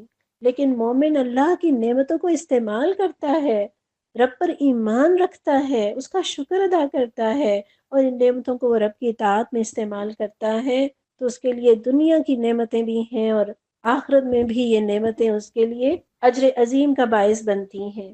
اور گو یہ آیت کافر کے لیے ہے، مومن کے لیے نہیں ہے، لیکن تنعم کی زندگی، عیش کی زندگی گزارنا اللہ کے نزدیک پسندیدہ نہیں ہے۔ جب نفس آسائشوں کا عادی ہو جاتا ہے تو اس کے لیے پھر اعمال کرنا مشکل ہو جاتا ہے۔ اور اس آیت کا یہ مطلب نہیں ہے کہ مسلمانوں کو دنیا کی نعمتیں کم استعمال کرنی چاہیے تاکہ آخرت کی نعمتوں میں کمی نہ ہو۔ اللہ نے قرآن میں فرمایا قُلْ مَنْ حَرَّمَ زِینَةَ اللَّهِ الَّتِي أَخْرَجَ لِعِبَادِهِ، کس نے اللہ کی زینت کو حرام کیا ہے جو اس نے اپنے بندوں کے لیے پیدا کی ہے؟ تو اچھا کھائیے، اچھا پہنیے، لیکن اللہ کا شکر ادا کیجیے اور اللہ کی دی ہوئی نعمتوں کو اللہ کی اطاعت میں استعمال کیجیے۔ ہمارے اسلاف کا دنیا کی آسائشوں سے اجتناب اس لیے تھا کہ انہیں ڈر تھا کہ کہیں وہ دنیا کی لذتوں میں ڈوب کر آخرت سے غافل نہ ہو جائے۔ پھر ہم دیکھتے ہیں نا اللہ کے ہاں ہر نیکی کی جزا اور ہر بدی کی سزا اس نیکی یا بدی کی مناسبت سے دی جائے گی۔ جیسے روزے داروں کے لیے باب الریان سے داخلہ ہوگا، تو یہاں متکبرین کے لیے ان کے تکبر کی مناسبت سے اللہ ذلیل کرنے والا عذاب دے گا۔ وہ دنیا میں اپنے آپ کو بڑی چیز سمجھتے تھے، ان کی انا اور عزت انہیں اللہ اور اس کے رسول کی اطاعت کرنے کی اجازت نہیں دیتی تھی، تو اللہ انہیں ایسا عذاب دے گا جو ان کے تکبر کا بدلہ ہوگا۔ ترمذی کی 2492 نمبر کی حدیث میں آتا ہے، رسول اللہ صلی اللہ علیہ وسلم نے فرمایا متکبر لوگ قیامت کے دن آدمیوں کی شکل میں چیونٹیوں کی طرح اٹھائے جائیں گے، ہر جگہ سے ذلت انہیں ڈھانپ رہی ہوگی، پھر انہیں ہانک کر جہنم کے قید خانے کی طرف لے جایا جائے گا جس کا نام بولس ہے۔ ان پر آگوں کی آگ چڑھ رہی ہوگی اور انہیں جہنمیوں کا نچوڑ پلایا جائے گا جو تباہ کن کیچڑ ہوگا۔ اللہم لا تجعلنا منہم۔ اور تکبر یہ نہیں ہے کہ کوئی انسان چاہے کہ اس کا لباس اچھا ہو یا اس کی سواری اچھی ہو۔ یہ بات ہمیں اس حدیث سے پتہ چلتی ہے جب آپ صلی اللہ علیہ وسلم سے پوچھا گیا، یہ مسلم کی 91 نمبر کی حدیث ہے، کہ وہ شخص جنت میں داخل نہیں ہوگا جس کے دل میں ذرہ برابر تکبر ہوگا۔ تو ایک آدمی نے کہا آدمی تو پسند کرتا ہے کہ اس کے کپڑے اچھے ہوں، اس کا جوتا اچھا ہو، تو کیا یہ تکبر ہے؟ تو آپ نے فرمایا کہ بے شک اللہ جمیل ہے، جمال کو پسند کرتا ہے، تکبر تو حق کو ٹھکرا دینے اور لوگوں کو حقیر سمجھنے کا نام ہے۔ یعنی آپ کے سامنے حق آئے اور آپ ماننے سے انکار کر دیں یا لوگوں کو حقیر سمجھیں تو یہ تکبر ہے۔ اللہ تعالیٰ مجھے اور آپ کو تکبر سے اپنی پناہ میں رکھے۔ آیت نمبر 21 وَاذْكُرْ أَخَا عَادٍ، اور ذرا انہیں عاد کے بھائی ہود علیہ السلام کا قصہ سنائیے۔ اذ انذر قومہ بالاحقاف وقد خلت النذر من بین یدیہ ومن خلفہ الا تعبدوا الا اللہ انی اخاف علیکم عذاب یوم عظیم، جبکہ انہوں نے احقاف میں اپنی قوم کو خبردار کیا تھا اور ایسے خبردار کرنے والے ان سے پہلے بھی گزر چکے تھے اور اس کے بعد بھی آتے رہے کہ اللہ کے سوا کسی کی بندگی نہ کرو، مجھے تمہارے حق میں ایک بڑے ہولناک دن کے عذاب کا اندیشہ ہے۔ تو وَاذْكُرْ أَخَا عَادٍ میں اذکر سے دو معنی مراد ہو سکتے ہیں۔ ایک تو یہ کہ اپنی قوم کے سامنے ذکر کرو تاکہ انہیں نصیحت ہو، اور ایک مطلب یہ ہے اس واقعے کو یاد کرو تاکہ تمہیں اس سے تسلی ہو۔ تو یہ دونوں باتیں بیک وقت بھی مراد ہو سکتی ہیں، اور یہاں بھی نبی صلی اللہ علیہ وسلم کو تسلی دی جا رہی ہے۔ اور ہود علیہ السلام کو قوم عاد کا بھائی اللہ نے اس لیے فرمایا کہ وہ انہی کی قوم کے ایک فرد تھے، اور جو اپنے بھائی کی بات نہ مانے تو وہ کس کی مانے گا، اور بھائی تو بھائی کا خیر خواہ ہوتا ہے۔ اور سرداران قریش جو اپنی بڑائی کا زوم رکھتے تھے، اللہ تعالیٰ فرما رہے ہیں قوم عاد کا قصہ سنائیے، وہ جو ان کی سرزمین کی سب سے طاقتور قوم تھی، جسم کے اعتبار سے، قوت کے اعتبار سے، بادشاہی کے اعتبار سے، اور سرکشی میں بھی شدید، اور کفار مکہ تو کسی بھی اعتبار سے ان کے مقابلے کی نہیں۔ یہاں اس صورت کا نام جو احقاف ہے اس کا ذکر بھی آیا ہے، اور احقاف حقف سے ہے، اور احقاف کہتے ہیں ریت کے بلند اور مستطیل ٹیلوں کو، اور یہاں احقاف سے مراد یمن کے مشرق میں حضر موت کا وہ علاقہ ہے جو عرب کے صحرائے اعظم کا حصہ ہے، اور ہود علیہ السلام کی قوم وہاں آباد تھی، اور ان کے زمانے میں وہ نہایت زرخیز اور ترقی یافتہ علاقہ تھا، وہاں چشمے، باغات تھے، مال مویشی کثرت کے ساتھ موجود تھے، لیکن اللہ کے عذاب کے بعد وہ علاقہ ایسا برباد ہوا کہ اب تک وہاں آبادی کا نام و نشان تک نہیں، ہر طرف ریگستان ہے اور ریت کے لمبے چوڑے ٹیلے ہیں، لق و دق صحرا ہے، اور یہاں کی ریت بالکل باریک صفوف کی طرح ہے۔ تفسیر میں لکھا ہے ایک شخص جو وہاں گیا اس کا بیان ہے کہ اس نے دور سے ایک شاقول اس ریت میں پھینکا تو وہ 5 منٹ کے اندر اس میں غرق ہو گیا اور اس رسی کا سرا گل گیا جس کے ساتھ وہ بتا ہوا تھا۔ تو ایسا بے خیر صحرا ہے۔ اور یہاں اللہ تعالیٰ نے فرمایا کہ انی اخاف علیکم عذاب یوم عظیم، میں اس بڑے دن کے عذاب سے تمہیں ڈراتا ہوں۔ تو یہاں اس عظیم دن سے مراد آخرت کا دن بھی ہو سکتا ہے، اور دنیا میں آنے والے تباہ کن عذاب کا دن بھی۔ گویا اس دن کو ان بڑے واقعات کی وجہ سے عظیم کہا گیا جو اس میں واقع ہوں گے۔ آیت نمبر 22، قالوا اجئتنا لتأفکنا عن آلہتنا فأتنا بما تعیدنا ان کنت من الصادقین۔ انہوں نے کہا کیا تو اس لیے آیا ہے کہ ہمیں بہکا کر ہمارے معبودوں سے برگشتہ کر دے؟ اچھا تو لے آ وہ عذاب جس سے تو ہمیں ڈراتا ہے اگر واقعی تو سچا ہے۔ لتأفکنا کہتے ہیں کسی کو دھوکے اور فریب کے ساتھ جھوٹ کی طرف پھیر دینا۔ اب یہاں پر دیکھیے شرک انسان کی عقل کو اتنا مار دیتا ہے کہ اپنے ہاتھوں اپنے منہ سے عذاب مانگ رہے ہیں۔ آیت نمبر 23، قال انما العلم عند اللہ وابلغکم ما ارسلت به ولکنی اراکم قوما تجہلون۔ اس نے کہا اس کا علم تو اللہ کو ہے، میں صرف وہ پیغام تمہیں پہنچا رہا ہوں جسے دے کر مجھے بھیجا گیا ہے، مگر میں دیکھ رہا ہوں کہ تم لوگ جہالت برت رہے ہو۔ یعنی حضرت ہود علیہ السلام نے ان کے گستاخانہ مطالبے پر کسی تلخی کے اظہار کی بجائے انہیں مزید سمجھانے کی کوشش ہی فرمائی، اور کیا فرمایا کہ عذاب کا علم تو صرف اللہ کے پاس ہے، اس کا اختیار بھی صرف وہی رکھتا ہے، اور وہی جانتا ہے کہ تم پر دنیا میں عذاب آئے گا یا آخرت میں، اور وہی یہ بات بھی جانتا ہے کہ کب تک تمہیں مہلت دی جائے گی۔ میرے پاس تو نہ اس کا اختیار ہے اور نہ ہی مجھے اس کا کوئی علم ہے، اور میرا کام کیا ہے تم تک وہ پیغام پہنچا دینا جو رب نے مجھے دے کر بھیجا ہے۔ اور یہاں تجہلون، تم جہالت برتتے ہو۔ جہل جو ہے وہ لا علمی کو بھی کہتے ہیں اور اکھڑ پن اور ضد کو بھی کہتے ہیں۔ یعنی جہالت کا لفظ کبھی علم کے مقابلے میں استعمال ہوتا ہے اور کبھی حلم کے مقابلے میں استعمال ہوتا ہے۔ تو یہاں ان کی جسارت دیکھیے، شرک کرنا اور رب سے عذاب مانگنا، گویا عذاب پانے کی پوری تیاری کیے بیٹھے ہیں۔ آیت نمبر 24، فَلَمَّا رَأَوْهُ عَارِضًا مُسْتَقْبِلَ أَوْدِيَتِهِمْ قَالُوا هَٰذَا عَارِضٌ مُمْطِرُنَا بَلْ هُوَ مَا اسْتَعْجَلْتُم بِهِ رِیحٌ فِیہَا عَذَابٌ أَلِیمٌ۔ پھر جب انہوں نے اس عذاب کو اپنی وادیوں کی طرف آتے دیکھا تو کہنے لگے یہ بادل ہے جو ہمیں سیراب کرے گا، نہیں بلکہ یہ وہی چیز ہے جس کے لیے تم جلدی مچا رہے تھے، یہ ہوا کا طوفان ہے جس میں دردناک عذاب چلا آ رہا ہے۔ یعنی نبی کی دعوت کے باوجود وہ انکار پر جمے رہے، عذاب کا مطالبہ کرتے رہے کہ اگر سچے ہو تو لے آؤ عذاب، یعنی اگر عذاب فوراً نہیں لاتے تو گویا تم جھوٹے ہو۔ تو آخر جب عذاب کا وقت آیا اور وہ عذاب بادل کی صورت میں ان کی وادیوں کی طرف بڑھنا شروع ہوا تو بڑے خوش ہوئے کہ شاید یہ بادل ہے جو ہم پر برسے گا۔ ایسا لگتا ہے جیسے انہیں بارش کی شدید ضرورت تھی، لیکن وہ بارش نہیں تھی، وہ تو اللہ کا عذاب تھا۔ اسی لیے رسول اللہ صلی اللہ علیہ وسلم جب بادل اٹھتے یا ہوا تیز چلتی تو پریشان ہو جایا کرتے تھے۔ مسلم کی 899 نمبر کی حدیث ہے، عائشہ رضی اللہ عنہا ہی بیان کرتی ہیں کہ جب ہوا اور بادل والا دن ہوتا تو وہ رسول اللہ صلی اللہ علیہ وسلم کے چہرے سے پہچانا جاتا، اور آپ بے چینی کے عالم میں کبھی اندر آتے کبھی باہر جاتے، اور جب بارش برسنے لگتی تو خوش ہو جاتے اور آپ کی وہ کیفیت ختم ہو جاتی۔ عائشہ رضی اللہ عنہا نے فرمایا میں نے آپ سے اس بارے میں پوچھا تو آپ نے فرمایا میں ڈرتا ہوں کہیں وہ عذاب نہ ہو جو میری امت پر مسلط کیا گیا ہو۔ اور جب آپ صلی اللہ علیہ وسلم بارش کو دیکھتے تو کہتے یا اللہ اسے رحمت بنا۔ ہمیں بھی ایسے موقع پہ اللہ سے اس کی پناہ مانگنی چاہیے اور اس سے دعا کرنی چاہیے، اللہم صیبا نافعا، اللہ تعالیٰ بارش کو موسلادھار برسا اور اسے ہمارے لیے نفع بخش بنا۔ آیت نمبر 25، تدمر کل شیء بامر ربها فاصبحوا لا يرى الا مساکنهم كذلك نجزی القوم المجرمین۔ اپنے رب کے حکم سے ہر چیز کو تباہ کر ڈالے گی، آخرکار ان کا حال یہ ہوا کہ ان کے رہنے کی جگہوں کے سوا وہاں کچھ نظر نہ آتا تھا، اسی طرح ہم مجرموں کو بدلہ دیا کرتے ہیں۔ تو یہاں تو تدمر کل شیء بامر ربها، ہر چیز کو برباد کرنے سے مراد ہر اس چیز کو برباد کرنا ہے جسے برباد کرنے کا اسے حکم دیا گیا تھا۔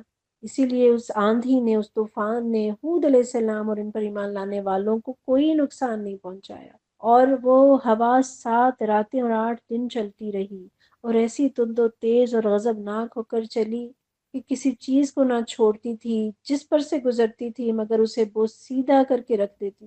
درخت، آدمی، جانور، مکان، غرض ہر چیز ہوا نے اکھاڑ پھینکی۔ آخر مکانوں کے کھنڈرات یا گری ہوئی کھوکھلی کھجوروں کے تنوں جیسے لاشیں کے سوا کوئی چیز نظر نہیں آتی۔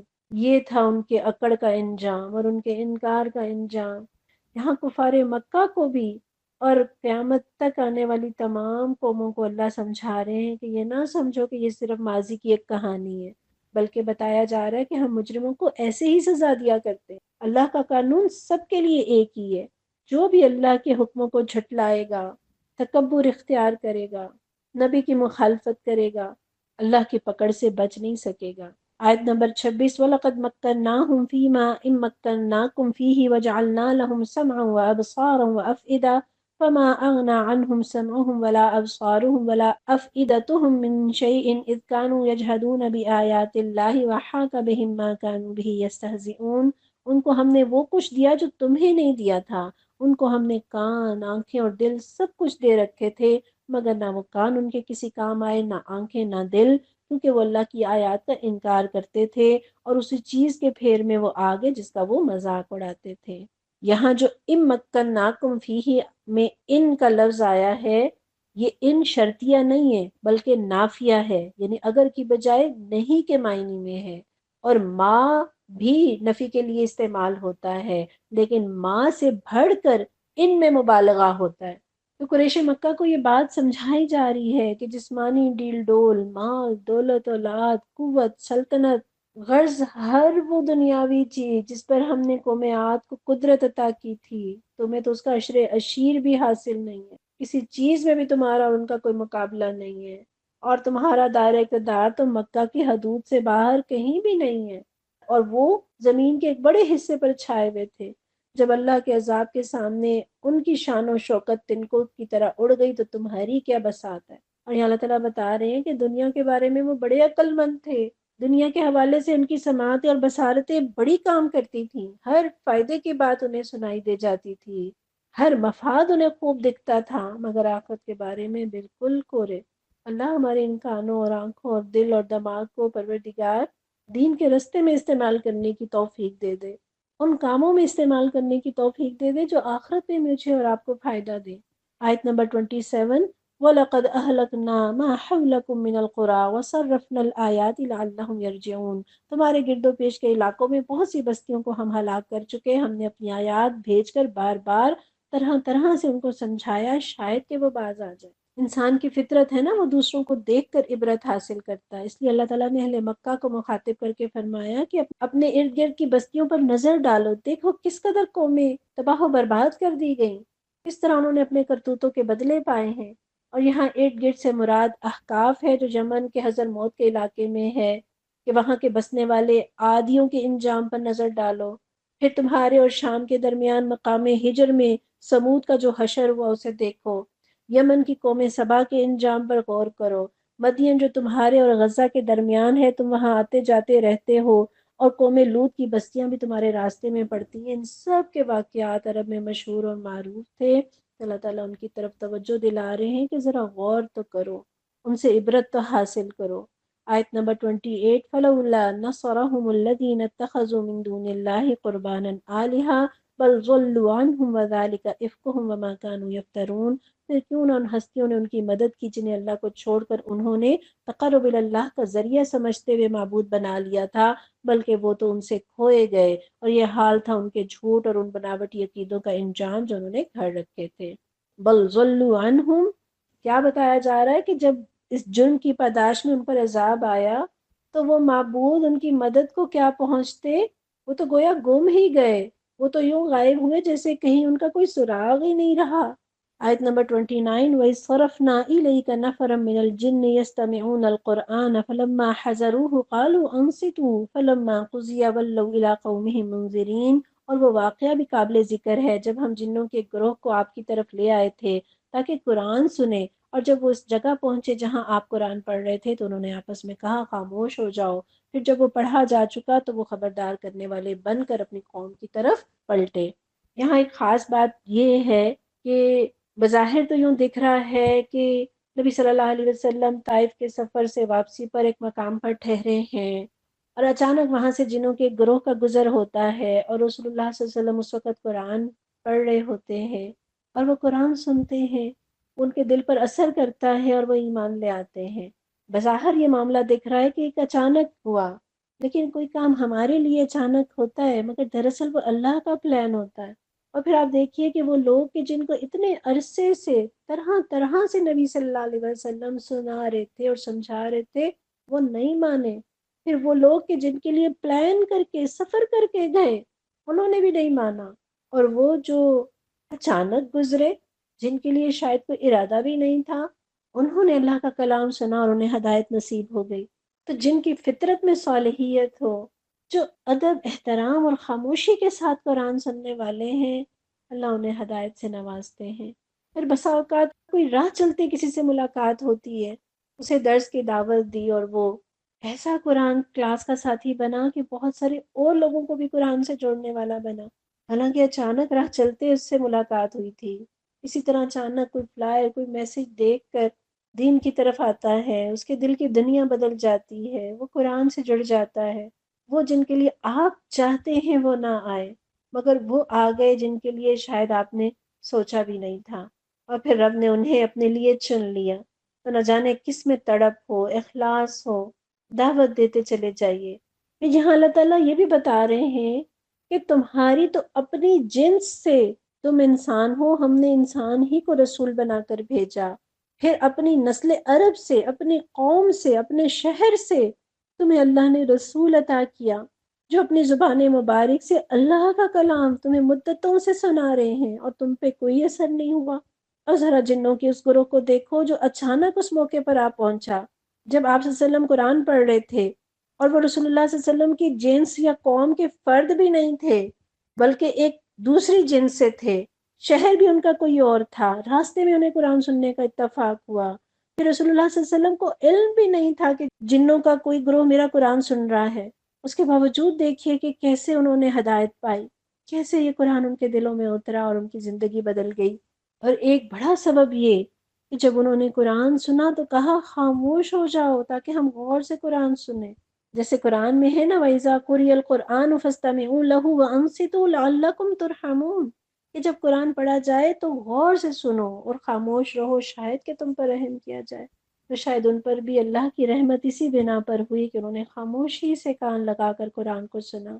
اور ایک اور بڑی اہم بات کہ جب قرآن کی قرأت پوری ہو چکی تو نہ صرف وہ ایمان لے آئے بلکہ اپنی قوم کو بھی خبردار کرنے والے بن کر ان کی طرف پلٹ کر گئے۔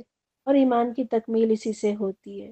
اگر لوگوں کی ہدایت کی تڑپ نہیں لگی نا تو سمجھ جائیں آپ کی اور میری ہدایت بھی مکمل نہیں ہوئی۔ ہدایت کی تکمیل اسی سے ہوتی ہے کہ اوروں کی ہدایت کی بھی تڑپ لگ جاتی ہے۔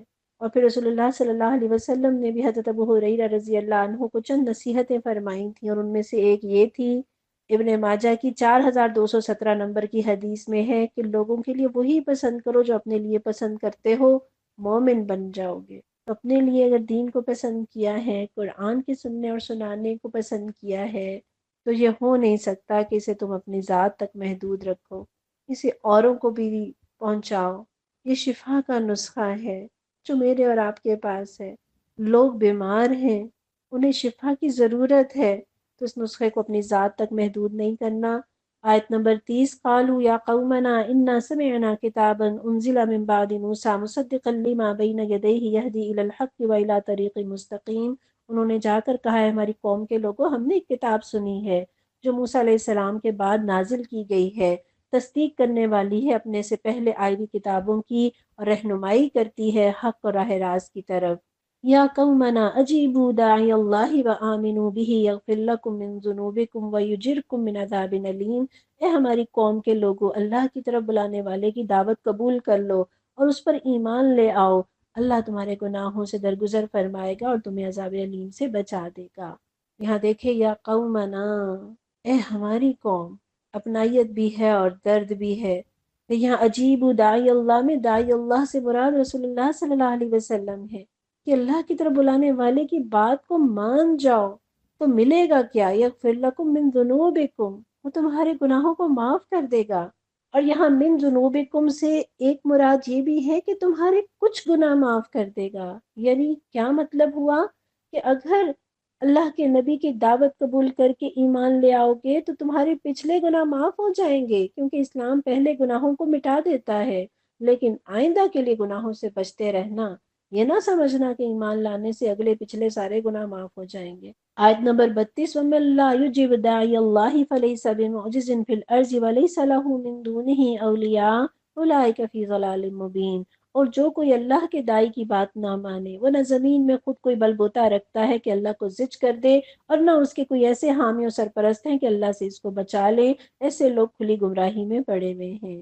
آیت نمبر 33، اولم يروا ان اللہ الذي خلق السماوات والارض ولم يعي بخلقهن بقادر على ان يحيي الموتى بلى انه على كل شيء قدیر۔ اور کیا ان لوگوں کو یہ سجھائی نہیں دیتا کہ جس خدا نے یہ زمین اور آسمان پیدا کیے ہیں اور ان کو بناتے ہوئے جو نہ تھکا، وہ ضرور اس پر قادر ہے کہ مردوں کو جلا اٹھائے؟ کیوں نہیں، یقیناً وہ ہر چیز کی قدرت رکھتا ہے۔ آیت نمبر 34، وَيَوْمَ يُعْرَضُ الَّذِينَ كَفَرُوا عَلَى النَّارِ، جس روز یہ کافر آگ کے سامنے لائے جائیں گے، أَلَيْسَ هَذَا بِالْحَقِّ، اس وقت ان سے پوچھا جائے گا کیا یہ حق نہیں ہے؟ قَالُوا بَلَىٰ وَرَبِّنَا، یہ کہیں گے ہاں ہمارے رب کی قسم یہ واقعی حق ہے۔ قَالَ فَذُوقُوا الْعَذَابَ بِمَا كُنتُمْ تَكْفُرُونَ، اللہ فرمائے گا اچھا تو اب عذاب کا مزہ چکھو اپنے اس انکار کی پاداش میں جو تم کرتے رہے۔ آپ یہاں پر دیکھیے کہ سوال کا مقصد پوچھنا نہیں ہوگا بلکہ انہیں ذلیل کرنا ہوگا۔ دنیا میں جہنم کا، قیامت کا مذاق اڑاتے رہے، اس کے بدلے میں ان کا مذاق اڑایا جائے گا، اور جہنم کے عذاب کے ساتھ ساتھ ایک عذاب ملامت کا، ڈانٹ ڈپٹ کا اور طنز کا عذاب ہے، اور یہ عذاب بجائے خود ایک بہت بڑی سزا ہوگی۔ اور وہ کیا کہہ رہے ہیں؟ قالوا بلا و ربنا، دنیا میں جس جہنم کا انکار کرتے رہے، اس کا مذاق اڑاتے رہے، اب اس کا محض اقرار ہی نہیں کریں گے بلکہ اس کے حق پر ہونے کی قسمیں کھائیں گے، لیکن ان کے اس اعتراف اور اقرار کو نہ مانا جائے گا اور نہ ان کا یہ اعتراف انہیں کوئی فائدہ ہی دے گا۔ آیت نمبر 35، فاصبر كما صبر أولو العزم من الرسل ولا تستعجل لهم كأنهم يوم يرون ما يوعدون لم يلبثوا إلا ساعة من نهار بلاغ فهل يهلك إلا القوم الفاسقون۔ بس اے نبی صلی اللہ علیہ وسلم صبر کیجئے جس طرح اولو العزم رسولوں نے صبر کیا ہے، اور ان کے معاملے میں جلدی نہ کیجئے۔ جس روز یہ لوگ اس چیز کو دیکھ لیں گے جس کا انہیں خوف دلایا جا رہا ہے، تو انہیں یوں معلوم ہوگا جیسے دنیا میں دن کی ایک گھڑی بھر سے زیادہ نہیں رہے تھے۔ بات پہنچا دی گئی، اب کیا نافرمان لوگوں کے سوا اور کوئی ہلاک ہوگا؟ یہاں مطلب کیا ہے کہ آپ سے پہلے جو پیغمبر گزرے ہیں وہ اپنے قوم کی بے رخی اور ان کی مخالفت اور ان کی تکلیفوں کا جس طرح عزم اور ہمت اور صبر اور استقامت کے ساتھ مقابلہ کرتے رہے، اے نبی صلی اللہ علیہ وسلم آپ بھی ایسے ہی کیجئے اور جلد بازی نہ کیجئے۔ یعنی یہ مطالبہ نہ کریں کہ یہ لوگ جلدی ایمان لے آئیں، یا ان کے ایمان نہ لانے کی وجہ سے ان پر جلدی عذاب کیوں نہیں آ جاتا۔ اور یہاں بتایا جا رہا ہے کہ جب وہ اللہ کا عذاب دیکھیں گے تو انہیں ایسا لگے گا کہ وہ دنیا میں ایک گھڑی بھر سے زیادہ نہیں رہے، کیونکہ عذاب کی شدت انہیں ماہ و سال کی مدت بھلا دے گی۔ اور بلاغ مراد کیا ہے؟ قرآن تو پیغام کا پہنچا دینا ہے، اور پھر یہ کہ فَهَلْ يُهْلَكُ إِلَّا الْقَوْمُ الْفَاسِقُونَ، یعنی قرآن کے پہنچ جانے کے بعد حجت تمام ہو گئی۔ اب بھی اگر کوئی نافرمانی میں پڑا رہے، نہ مانے، تو اپنی شامت کو خود دعوت دے رہا ہے۔ اللہ کے ہاں کسی کو بے قصور نہیں پکڑا جاتا، وہاں وہی لوگ ہلاک کیے جاتے ہیں، وہی عذاب میں مبتلا کیے جاتے ہیں جو فاسق اور نافرمان ہوں۔ یہاں الحمدللہ ہماری صورت بھی مکمل ہوئی اور ربا بھی۔ اللہ سے قبولیت اور ایمان اور عمل کی توفیق مانگتے ہیں۔ ربنا تقبل منا انک انت السمیع العلیم وتب علینا انک انت التواب الرحیم، وصلی اللہ تعالی علی رسول خیر خلقہ محمد وعلی آلہ وصحبہ اجمعین برحمتک یا ارحم الراحمین، آمین یا رب العالمین۔ السلام علیکم ورحمۃ اللہ وبرکاتہ۔